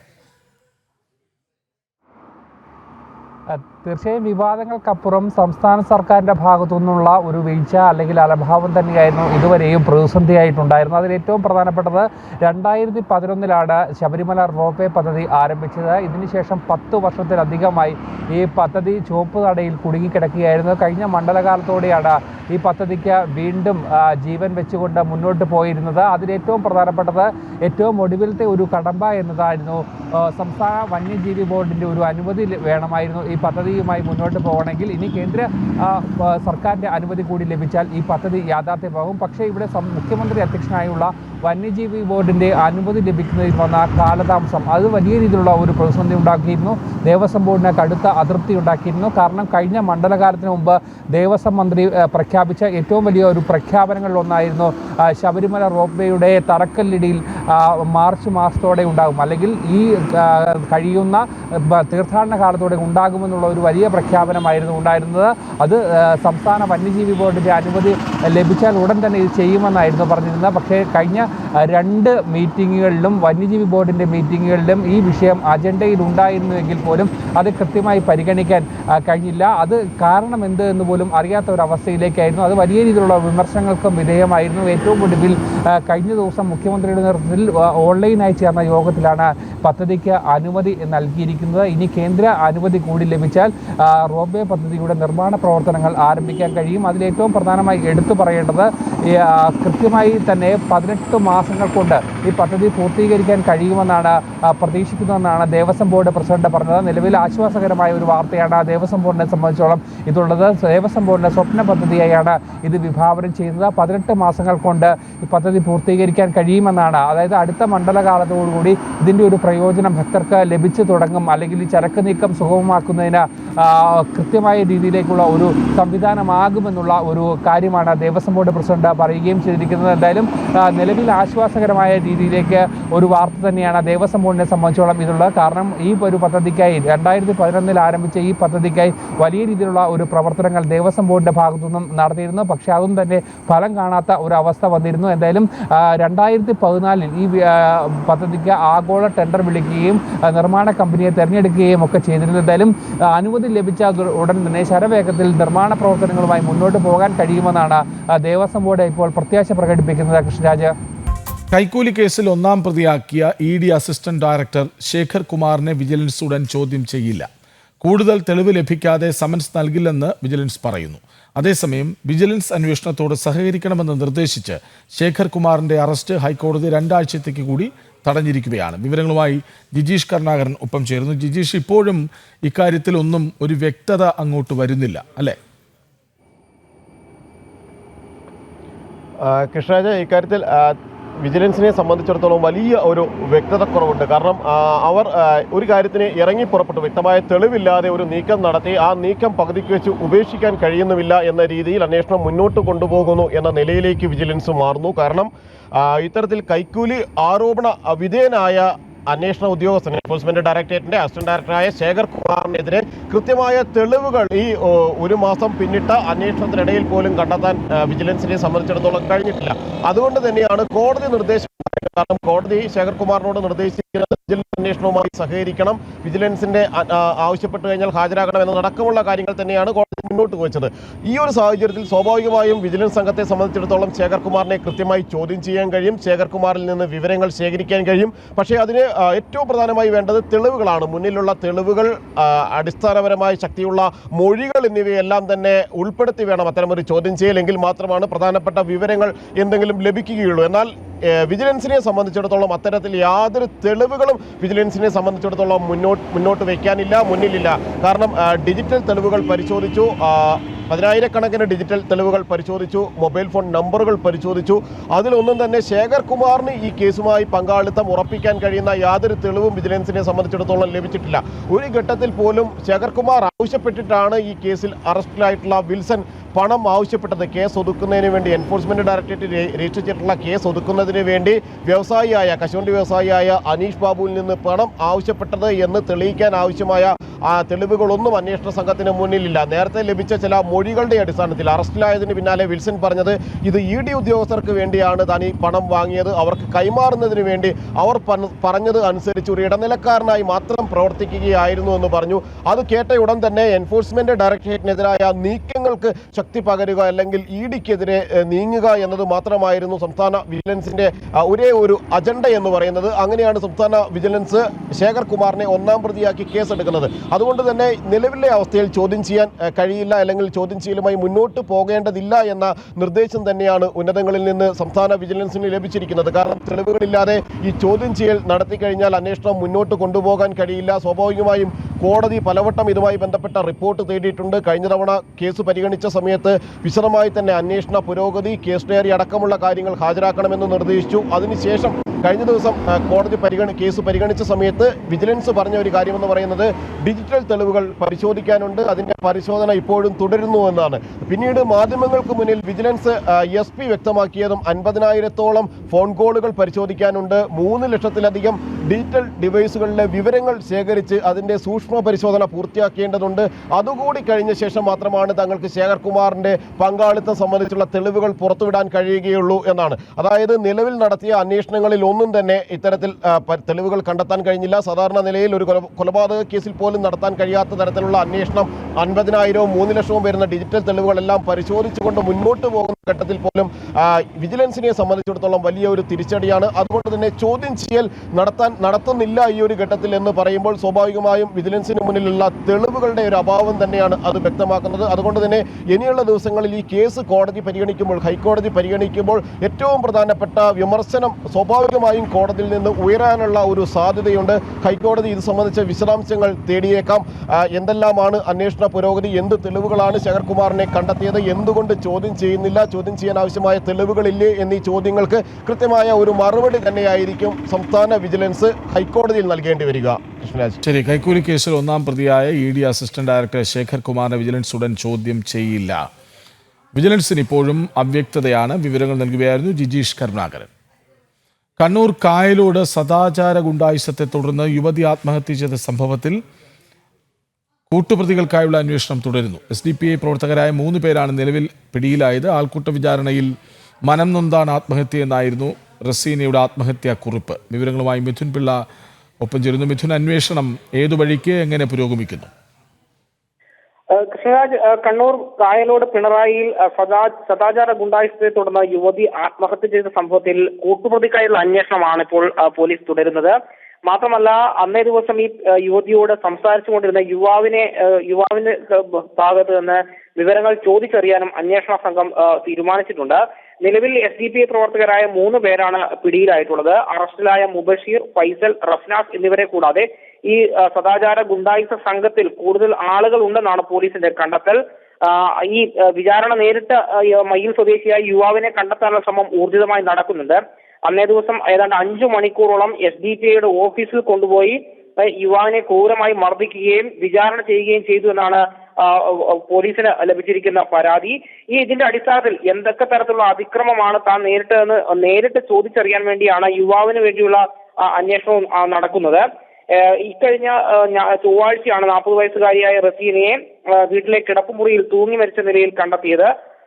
ഈ കഴിഞ്ഞ ഞായറാഴ്ച മയ്യിൽ സ്വദേശിയായ യുവാവുമായി പ്രദേശത്ത് സംസാരിച്ചു നിന്നു എന്ന് ആരോപിച്ചുകൊണ്ടാണ് ഒരു സംഘം SDPI പ്രവർത്തകർ വരികയും സദാചാര ഗുണ്ടായിസം കാണിക്കുകയും ഈ കൂടെ ഉണ്ടായിരുന്ന യുവാവിനെ ക്രൂരമായി മർദ്ദിച്ച് വിചാരണ ചെയ്യുകയും ചെയ്തൊരു സാഹചര്യം ഉണ്ടായത്. ഇതെല്ലാം കേസിന്റെ അന്വേഷണവുമായി മുന്നോട്ട് പോകാനാണ് ഇപ്പോൾ പോലീസ് തീരുമാനിച്ചിരിക്കുന്നത്. ഈ റസീനയുടെ ആത്മഹത്യാക്കുറിപ്പിൽ ഇത്തരത്തിൽ സദാചാര ഗുണ്ടായിസം നേരിട്ടിരുന്നു. ഇന്ന് കഴിഞ്ഞ ദിവസം അറസ്റ്റിലായ 3 പേർ ഉൾപ്പെടെയാണ് ഈ സംഘത്തിൽ ഉണ്ടായിരുന്ന അടക്കമുള്ള വിവരങ്ങൾ ഉണ്ട് എന്നാണ് മനസ്സിലാക്കാൻ വേണ്ടി സാധിക്കുന്നത്. കൃഷ്ണരാജ്, ശരി, വിവരങ്ങൾ നൽകുകയായിരുന്നു മിഥുൻ പിള്ള. ഇടുക്കി ഉപ്പുതറ പഞ്ചായത്തിലെ ലൈഫ് ഭവന പദ്ധതിയിൽ വ്യാപകമായി അനർഹർ വീട് തട്ടിയെടുത്തു. കഴിഞ്ഞ LDF ഭരണസമിതിയുടെ കാലത്താണ് തട്ടിപ്പ് നടന്നത്. CPM-ന്റെയും കോൺഗ്രസിന്റെയും പ്രമുഖ നേതാക്കൾ ഉൾപ്പെടെ വീട് തട്ടിയെടുത്തവരുടെ പട്ടികയിലുണ്ട്. സംഭവത്തിൽ വിജിലൻസ് അന്വേഷണം ഊർജിതമാക്കിയതോടെ ഇവരിൽ നിന്നും പണം തിരികെ പിടിക്കാനും റവന്യൂ റിക്കവറി നടത്താനും പഞ്ചായത്ത് ഭരണസമിതി നീക്കം തുടങ്ങി. മുൻ LDF ഭരണസമിതിയുടെ കാലത്താണ് ലൈഫ് മിഷൻ ഭവന പദ്ധതിയിൽ വ്യാപക തട്ടിപ്പും ക്രമക്കേടും നടന്നത്.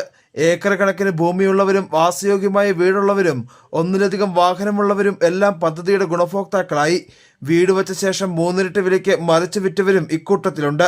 CPM-ന്റെ ജില്ലയിലെ പ്രമുഖ നേതാവും കട്ടപ്പന ബ്ലോക്ക് പഞ്ചായത്ത് പ്രസിഡന്റുമായ VP ജോണാണ് തട്ടിപ്പ് സംഘത്തിലെ പ്രമുഖൻ. 1.5 ഏക്കറിലധികം സ്ഥലമുള്ള VP ജോൺ 3 സെന്റ് സ്ഥലം മാത്രമേയുള്ളൂവെന്ന് കാണിച്ചാണ് ലൈഫ് മിഷനിൽ നിന്നും പണം തട്ടിയത്.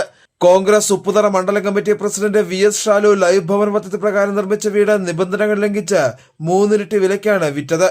പഴയ വീടിന് പെയിന്റ് അടിച്ച് ചിലർ പണം തട്ടിയതായും കണ്ടെത്തലുണ്ട്. 2022 പ്രാഥമിക അന്വേഷണത്തിൽ 27 പേരാണ് ഇത്തരത്തിൽ തട്ടിപ്പ് നടത്തിയതെന്ന് കണ്ടെത്തിയിരുന്നു. ഇത്തരത്തിൽ സർക്കാരിന് നഷ്ടമായ 1,14,00,000 രൂപ പലിശ സഹിതം തിരിച്ചടയ്ക്കണമെന്ന് വിജിലൻസ് അന്ന് നിർദ്ദേശം നൽകിയെങ്കിലും രാഷ്ട്രീയ സമ്മർദ്ദം മൂലം നോട്ടീസ് അയക്കുക മാത്രമാണ് ചെയ്തത്. 2015-2020 കാലഘട്ടത്തിൽ ഉപ്പുതറ ഗ്രാമപഞ്ചായത്ത് ഭരിച്ചത് ഇടതുപക്ഷ മുന്നണിയിലുള്ള പഞ്ചായത്താണ് ഭരിച്ചിരുന്നത്. അന്നിരുന്ന ആ മെമ്പർമാരും ഉദ്യോഗസ്ഥരുടെ കൂടി നടത്തിയ അനധികൃതമായിട്ട് അനർഹർക്ക് 100 കണക്കിന് ആളുകൾക്ക് വീട് കൊടുത്തു. ലൈഫ് ആയിട്ട് ബന്ധപ്പെട്ട മാനദണ്ഡം എന്ന് പറയുന്നത് റേഷൻ കാർഡിൽ പേരുണ്ടായിരിക്കണം, 25 സെൻറ്റ് സ്ഥലത്തിന് താഴെ മാത്രമേ കാണാവുള്ളൂ. ഇത് ഏക്കർ കണക്കിന് ഭൂമിയുള്ളവർ ഭൂമി കൊടുത്തു. അതുപോലെ മറ്റു വീട് താമസിക്കുന്നവർക്ക്, അതുപോലെ വാടകയ്ക്ക് വീട് വാടക കൊടുക്കുന്നവർക്ക് ഈ അനാവശ്യമായിട്ട് വീട് കൊടുക്കുന്നതാണ്. ഭൂരിപക്ഷം പേരും ഭരണാക്ഷിപ്പെട്ട ആൾക്കാരെ മേടിച്ചിരിക്കുന്നത്. ഒറ്റപ്പെട്ട കേസ് മറ്റു ആൾക്കാർ മേടിച്ചിട്ടുണ്ട്. അതൊക്കെ ആര് പിന്നെ ഇത് അനുകൂലമായി മേടിച്ചിട്ടുണ്ടോ അവിടെ നിന്നും ഇതുകൊണ്ട് അന്വേഷണം നടത്തി ഈ പണം തിരിച്ചു കിടക്കണം എന്നതാണ് ആവശ്യം. വിഷയത്തിൽ കഴിഞ്ഞ ദിവസം വിജിലൻസ് വീണ്ടും നിലപാട് കടുപ്പിച്ചതോടെയാണ് പണം തിരിച്ചു പിടിക്കാനും റവന്യൂ റിക്കവറി ഉൾപ്പെടെയുള്ള നടപടികളുമായി നിലവിലെ LDF ഭരണസമിതി രംഗത്തെത്തിയിരിക്കുന്നത്. നമുക്കിപ്പോൾ പുതുതായിട്ട് നമുക്ക് വീട് കൊടുക്കാൻ പറ്റില്ല. കാരണം നിലവിൽ ഈ പറഞ്ഞ കണക്കുകൾ ഏകൃതമായിട്ടില്ല. ഇപ്പം ഈ സമയത്തുണ്ടായിരുന്ന നിർമ്മാണ പല നിർദ്ദേശന്മാരാണ്. അപ്പോൾ അവരുടെ സമയത്തെ കണക്കുകൾ കാര്യമാക്കാത്തതുകൊണ്ട് നമുക്ക് പുതുതായിട്ട് നമ്മുടെ 22 ആളുകൾക്ക് വീട് കൊടുക്കാനായിട്ട് സാധിക്കുന്ന ഒരു സാഹചര്യമാണ്. അപ്പോൾ ഒരു വർഷത്തിന് മേലെയായിട്ട് നമ്മൾ ലൈഫ് മിഷനുമായി ബന്ധപ്പെട്ട് നമുക്ക് പുതിയ ലിസ്റ്റപ്പെട്ട ആളുകൾക്ക് നമ്മുടെ ഭരണസമിതി വന്നതിന് ശേഷം വീട് കൊടുക്കാൻ സാധിച്ചില്ല. അതുകൊണ്ട് അടിയന്തരം വീട് കൊടുക്കണമെന്നുള്ള ആവശ്യമായിട്ട് ചെന്നപ്പോഴാണ് ഇത്തരത്തിലുള്ള പ്രശ്നങ്ങൾ നമ്മൾ കണ്ടെത്തിയത്. അന്നേരം മുൻപുണ്ടായിരുന്ന VA-മാരെയും അസിസ്റ്റന്റ് സെക്രട്ടറിമാരെയും നമ്മൾ വിളിച്ചു വരുത്തി നമ്മുടെ ജില്ലാ മിഷൻ്റെ ലൈഫ് മിഷൻ്റെ നേതൃത്വത്തിൽ ഇവിടെ മീറ്റിംഗ് കൂടുകയും അതിൻ്റെ കണക്ക് കാര്യമാക്കാനും ഓരോ സമയങ്ങൾ കൊടുത്തത്. കഴിഞ്ഞ ഡിസംബർ മാസം വരെ സമയം കൊടുത്തു. പക്ഷേ അതിനകത്ത് ആദ്യഘട്ടം ഉണ്ടായിരുന്ന ആളുകൾ വന്നില്ല. അവരാണ് ആദ്യഘട്ടം ഉണ്ടായിരുന്ന ആളുകൾ വന്നെങ്കിൽ മാത്രമേ ഇതിൻ്റെ കണ്ടിന്യൂവേഷൻ ഇങ്ങോട്ട് ലഭിക്കുകയുള്ളൂ. അപ്പോൾ അങ്ങനെ പരിശോധിച്ച സമയത്താണ് ഇത്തരത്തിലുള്ള കാര്യങ്ങൾ മനസ്സിലാക്കിയിട്ടുള്ളത്. അപ്പോൾ അതിനുശേഷം ഇപ്പോൾ വിജിലൻസിൻ്റെ കുറേ എൻക്വയറി വന്ന കണ്ടെത്തിയതിനകത്ത് ഗുരുതരമായ വീഴ്ചയുള്ള കേസുകളാണ് നമ്മൾ ചർച്ച ചെയ്തത്. വാസയോഗ്യമായ വീട് വയ്ക്കാൻ സ്വന്തമായി പണമില്ലാത്ത 100 കണക്കിന് പാവങ്ങൾ പുറത്തു നിൽക്കുമ്പോഴാണ് അനർഹർ പട്ടികയിൽ കടന്നുകൂടിയത് എന്നതാണ് ശ്രദ്ധേയം. കടുത്ത രാഷ്ട്രീയ സമ്മർദ്ദത്തെ തുടർന്നാണ് ഇത്തരക്കാർ പട്ടികയിൽ കടന്നുകൂടിയതെന്ന ആരോപണവും ഉയരുന്നുണ്ട്.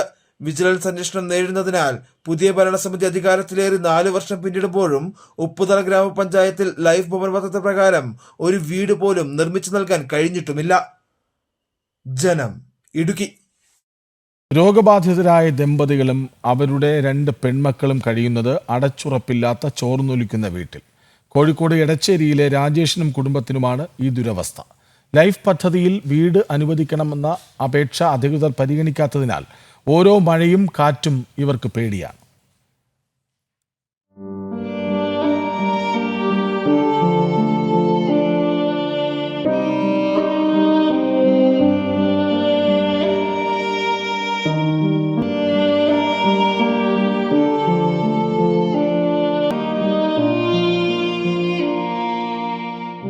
രാജേഷും സബിനയും അവരുടെ 5ലും 8ലും പഠിക്കുന്ന 2 പെൺകുട്ടികളും താമസിക്കുന്ന വീടാണിത്.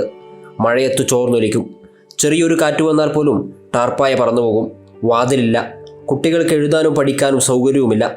അസുഖബാധിതരാണ് രാജേഷും സബിനയും. അതിനാൽ തന്നെ സ്ഥിരമായി ജോലിക്ക് പോകാനും പറ്റാറില്ല. കോഴിക്കോട് എടച്ചേരി പഞ്ചായത്തിലെ 10ാം വാർഡായ ആലുശ്ശേരിയിലാണ് ഒട്ടും സുരക്ഷിതമല്ലാതെയുള്ള ഇവരുടെ ജീവിതം. ലൈഫ് ഭവന പദ്ധതിയിൽ വീടിനായി അപേക്ഷിച്ചെങ്കിലും അനുകൂല തീരുമാനമുണ്ടായില്ല. കളക്ടർക്ക് നേരിട്ട് പോയി പരാതി നൽകി. പക്ഷേ മഴ വന്നാൽ നനയാൻ തന്നെയാണ് വിധി. 10 കൊല്ലമായിട്ട് ലൈഫിന് വേണ്ടിയിട്ട് കൊടുത്തിന്, ഇതുവരെ പാസ്സായിട്ടില്ല.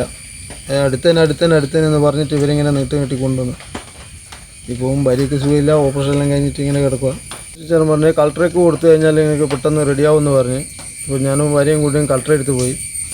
കളക്ടർ പറഞ്ഞാൽ ഞാൻ പഞ്ചായത്തിലേക്ക് അയക്കുന്നുണ്ട്, നിങ്ങൾക്ക് പരിഗണിക്കാമെന്ന് പറഞ്ഞ്. പിന്നീട് പഞ്ചായത്തിൽ നിന്ന് പറഞ്ഞാൽ നിങ്ങൾക്ക് റെഡി ആയിട്ടില്ല, അടുത്തതിന് നോക്കാമെന്നാണ് പറയുന്നത്.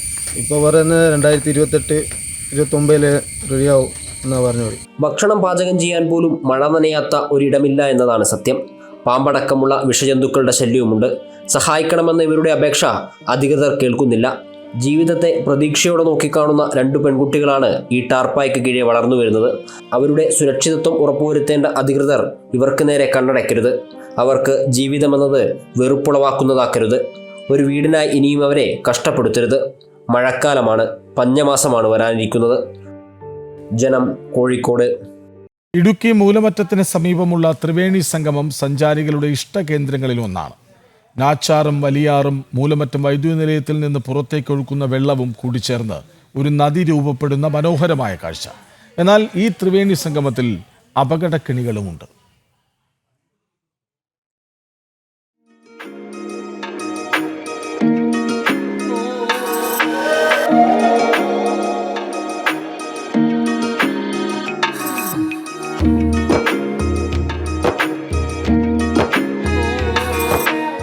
മലങ്കര ഡാമിനെ ജലസമൃദ്ധമാക്കുന്ന തൊടുപുഴയാറിന്റെ ഉത്ഭവസ്ഥാനമാണ് ത്രിവേണി സംഗമം. നദിക്ക് കുറുകെയുള്ള കമ്പിപ്പാലവും കാഴ്ചയുടെ മനോഹാരിത വർദ്ധിപ്പിക്കുന്നു.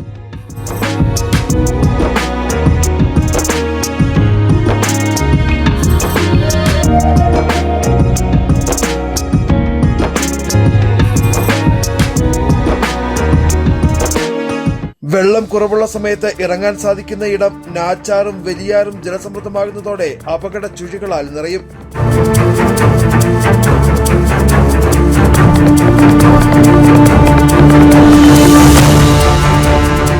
മൂലമറ്റം വൈദ്യുതി നിലയത്തിൽ നിന്നും വെള്ളമൊഴുക്കി വിടുമ്പോഴും ത്രിവേണി സംഗമം അപകടകാരിയാകാറുണ്ട്. എന്നാൽ ഇതൊന്നും അറിയാതെയാണ് സഞ്ചാരികൾ ഇവിടെ എത്തുന്നതും വെള്ളത്തിലിറങ്ങുന്നതുമെല്ലാം. കഴിഞ്ഞ ദിവസം മൂലമറ്റം സ്വദേശികളായ യുവാക്കൾ ഒഴുക്കിൽപ്പെട്ടതും ഒരാൾ മരിക്കാൻ ഇടയാക്കിയതും ത്രിവേണി സംഗമത്തിലെ അപകട ചുഴിയിൽപ്പെട്ടാണ്. സ്ഥിരമായിട്ട് ഇങ്ങനെ അപകടങ്ങൾ ഉണ്ടാവാറുണ്ട്. അപ്പോൾ ഇതിനു മുമ്പ് 2 പേര് മരിച്ചപ്പോഴും ഞാൻ തന്നെയാണ് കയറും കൊണ്ട് ഓടി വന്നത്. പക്ഷേ അന്ന് എനിക്ക് ബോഡി എടുക്കാൻ പറ്റുള്ളൂ. അന്ന് യോസൊക്കെ ഉണ്ടായിരുന്നു കൂടുതൽ, എൻ്റെ അയൽക്കാരൻ യോസൊക്കെ ഉണ്ടായിരുന്നു. പക്ഷേ അന്ന് ആ 2 പേരും മരിച്ചു. അവരുടെ ബോഡി 2 പേരും വലിച്ചു കയറ്റാൻ മാത്രമേ എനിക്കന്ന് പറ്റിയുള്ളൂ. ഓരോ ദിവസവും ഇവിടേക്ക് എത്തുന്ന സഞ്ചാരികളുടെ എണ്ണത്തിൽ വലിയ വർധനവുണ്ടായിട്ടുണ്ട്. ഇവർക്ക് വേണ്ട സുരക്ഷാ ക്രമീകരണങ്ങളോ മുന്നറിയിപ്പുകളോ ഒന്നും തന്നെ ഇവിടെ സ്ഥാപിച്ചിട്ടുമില്ല. ഇവിടെ ഒത്തിരി വിനോദസഞ്ചാരികൾ വരുന്നുണ്ട്. അപ്പം അതിൻ്റെതായ ഒരു കാര്യങ്ങളൊന്നും ഇവിടെ നോക്കുന്നില്ല, ഒന്നുമില്ല. ഇപ്പോൾ ഒത്തിരി മാസിക ആൾക്കാർ ഇവിടെ ഒത്തിരി പേര് പോയിട്ടുണ്ട്. പല അപകടങ്ങളായി മരിച്ചതായത്. അപ്പം അതിൻ്റെതായ അധികാരികൾ ഇതൊന്നും നോക്കുന്നില്ല. ബോർഡുകളില്ല, ഒന്നുമില്ല. പലപ്പോഴും സഞ്ചാരികൾ അപകടത്തിൽപ്പെടുമ്പോൾ പ്രദേശവാസികൾ കയറും വടവുമൊക്കെ ഉപയോഗിച്ച് ഇവരെ രക്ഷപ്പെടുത്താറാണ് പതിവ്. ത്രിവേണി സംഗമത്തിലെ അപകട സാധ്യതകളെക്കുറിച്ച് മുന്നറിയിപ്പ് നൽകാൻ ജില്ലാ ഭരണകൂടവും തദ്ദേശ സ്വയംഭരണ സ്ഥാപനവും കൃത്യമായ ഇടപെടൽ നടത്തണമെന്ന ആവശ്യമാണ് പ്രദേശവാസികൾ മുമ്പോട്ട് വയ്ക്കുന്നത്. ജനം, ഇടുക്കി. നശിച്ചുകൊണ്ടിരിക്കുന്ന താളിയോല ഗ്രന്ഥങ്ങളെ പുനരുജ്ജീവിപ്പിക്കുകയാണ് തൃശൂർ ബ്രഹ്മസ്വം മഠത്തിലെ കേരള മാനുസ്ക്രിപ്റ്റ് പ്രിസർവേഷൻ സെന്റർ. വർഷങ്ങൾ പഴക്കമുള്ള ഗ്രന്ഥങ്ങളുടെ ഡിജിറ്റൽ രൂപം തയ്യാറാക്കി സംരക്ഷിക്കുകയെന്ന ലക്ഷ്യത്തോടെ പുതിയ പ്രോജക്റ്റിന് രൂപം കുറിച്ചിരിക്കുകയാണ്. പോണ്ടിച്ചേരി ഫ്രഞ്ച് ഇൻസ്റ്റിറ്റ്യൂട്ടും ബ്രഹ്മസമ്മടവും ചേർന്നാണ് ഇത്തരമൊരു പ്രോജക്റ്റിന് ആരംഭം കുറിച്ചത്. വർഷങ്ങൾ പഴക്കമുള്ള താളിയോല ഗ്രന്ഥങ്ങളെ നാശത്തിന് വിധേയമാക്കാതെ ഡിജിറ്റലൈസ് ചെയ്ത് സംരക്ഷിക്കുക എന്നതാണ് പ്രധാന ദൗത്യം. ആദ്യഘട്ടത്തിൽ ബ്രഹ്മസമ്മടത്തിലെ തന്നെ താളിയോല ഗ്രന്ഥങ്ങളെയാണ് ഡിജിറ്റലൈസേഷന് വിധേയമാക്കിയത്. ഏകദേശം 800ഓളം താളിയോല ഗ്രന്ഥങ്ങളെ ഡിജിറ്റൽ രൂപത്തിൽ മാറ്റിയെടുത്തിട്ടുണ്ട്. അടുത്ത ഘട്ടത്തിൽ വീടുകളിലെയും സ്വകാര്യ വ്യക്തികളുടെയും പക്കലുള്ള ഗ്രന്ഥങ്ങളെ ഡിജിറ്റലൈസ് ചെയ്ത് സംരക്ഷിക്കാനാണ് പ്രോജക്ട് ടീമിന്റെ ലക്ഷ്യം. അതിനായി digital reservation of Kerala archives എന്ന പേരിൽ പുതിയ പ്രോജക്റ്റും ആരംഭിച്ചിട്ടുണ്ട്. താളിയോല ഗ്രന്ഥങ്ങളുടെ സംരക്ഷണം, ഡിജിറ്റലൈസേഷൻ, കാറ്റലോഗിംഗ് എന്നിങ്ങനെയാണ് ഇവിടെ ചെയ്തു വരുന്നത്. അപ്പോൾ നമ്മൾ ചെയ്യുന്നത് പ്രൈവറ്റ് കളക്ഷൻസ് മാനസ്ക്രിപ്റ്റ് കാറ്റലോഗിങ്ങും ഡിജിറ്റലൈസേഷനും നമ്മളെല്ലാം ചെയ്യുന്നത്. നമ്മളൊരു പ്രൈവറ്റ് കളക്ഷൻസിൻ്റെ ഒരു ഫാമിലി നമ്മൾ കണ്ടെത്തി കഴിഞ്ഞാൽ, ആ കളക്ഷനെ കണ്ടെത്തി കഴിഞ്ഞാൽ അവരെ ആദ്യം കോണ്ടാക്ട് ചെയ്തുകൊണ്ട് അവരുടെ അനുമതിയോടുകൂടി അഗ്രിമെൻ്റ് വെച്ചുകൊണ്ട് അവിടുത്തെ മാനസ്ക്രിപ്റ്റ് 100ഓളം മാനസ്ക്രിപ്റ്റ് അവിടെ ഉണ്ടെങ്കിൽ ഏകദേശം ഒരു 30ഓളം മാനസ്ക്രിപ്റ്റ് ഇൻസ്റ്റാൾമെൻ്റ് ആയിട്ട് ആദ്യത്തെ 30 മാനസ്ക്രിപ്റ്റ് കൊണ്ട് കൊണ്ടുവന്ന് അത് ഓരോ ബണ്ടിലെടുത്ത് ആദ്യം പൊടി തട്ട് ക്ലീൻ ചെയ്യുക, ഡസ്റ്റിങ് ആദ്യം നടത്തി കഴിഞ്ഞിട്ട് അതിനുശേഷം അതിലത്തെ ഓലകളെ നമ്പർ അനുസരിച്ച് അടുക്കുക. അത് ഷഫിൾഡായിരിക്കും ഒട്ടുമിക്ക ഓലകളും. അത് നമ്പർ അനുസരിച്ച് അടുക്കി അതിനുശേഷം എല്ലാ ബണ്ടിൽസും ഡീറ്റെയിൽഡ് ആയിട്ട് വായിച്ച് കാറ്റലോഗ്. സ്വകാര്യ വ്യക്തികളിൽ നിന്നും ശേഖരിക്കുന്ന താളിയോല ഗ്രന്ഥങ്ങളെ ഡിജിറ്റലൈസ് ചെയ്യുന്നതിനൊപ്പം പഴയ ഗ്രന്ഥങ്ങൾ വൃത്തിയാക്കി പുൽത്തൈലം പുരട്ടി ഉണക്കി നമ്പർ പ്രകാരം അടുക്കി വെച്ച് പുതുമയോടെ വ്യക്തികൾക്ക് തന്നെ കൈമാറുന്നു. ഒപ്പം അതിന്റെ ഡിജിറ്റൽ രൂപം ലൈബ്രറിയിൽ സൂക്ഷിക്കുന്നു. ഡിജിറ്റൽ ലൈബ്രറിയിലെ ഗ്രന്ഥങ്ങൾ ആർക്ക് വേണമെങ്കിലും വായിക്കാം. അതിനായി ഇവരുടെ QR കോഡ് സ്കാൻ ചെയ്താൽ മാത്രം മതി. കേരളത്തിലെ മാനുസ്ക്രിപ്റ്റ്സിന്റെ സർവേയും പ്രോജക്റ്റിന്റെ ഭാഗമാണ്. ഭാവിയിൽ പഠനത്തിനായുള്ള സർവേ മെറ്റീരിയൽ തയ്യാറാക്കുക എന്നതാണ് ഇവരുടെ ലക്ഷ്യം. ജനം, തൃശൂർ. പുത്തൻപുരയുടെ 2 മണിക്കൂർ പൂർണ്ണമാകുന്നു. നിരവധി വാർത്തകൾ പ്രേക്ഷകരിലേക്ക് എത്തിക്കാനായി ഒരു നല്ല ദിവസത്തിന്റെ തുടർച്ച ആശംസിക്കുന്നു. നമസ്തേ.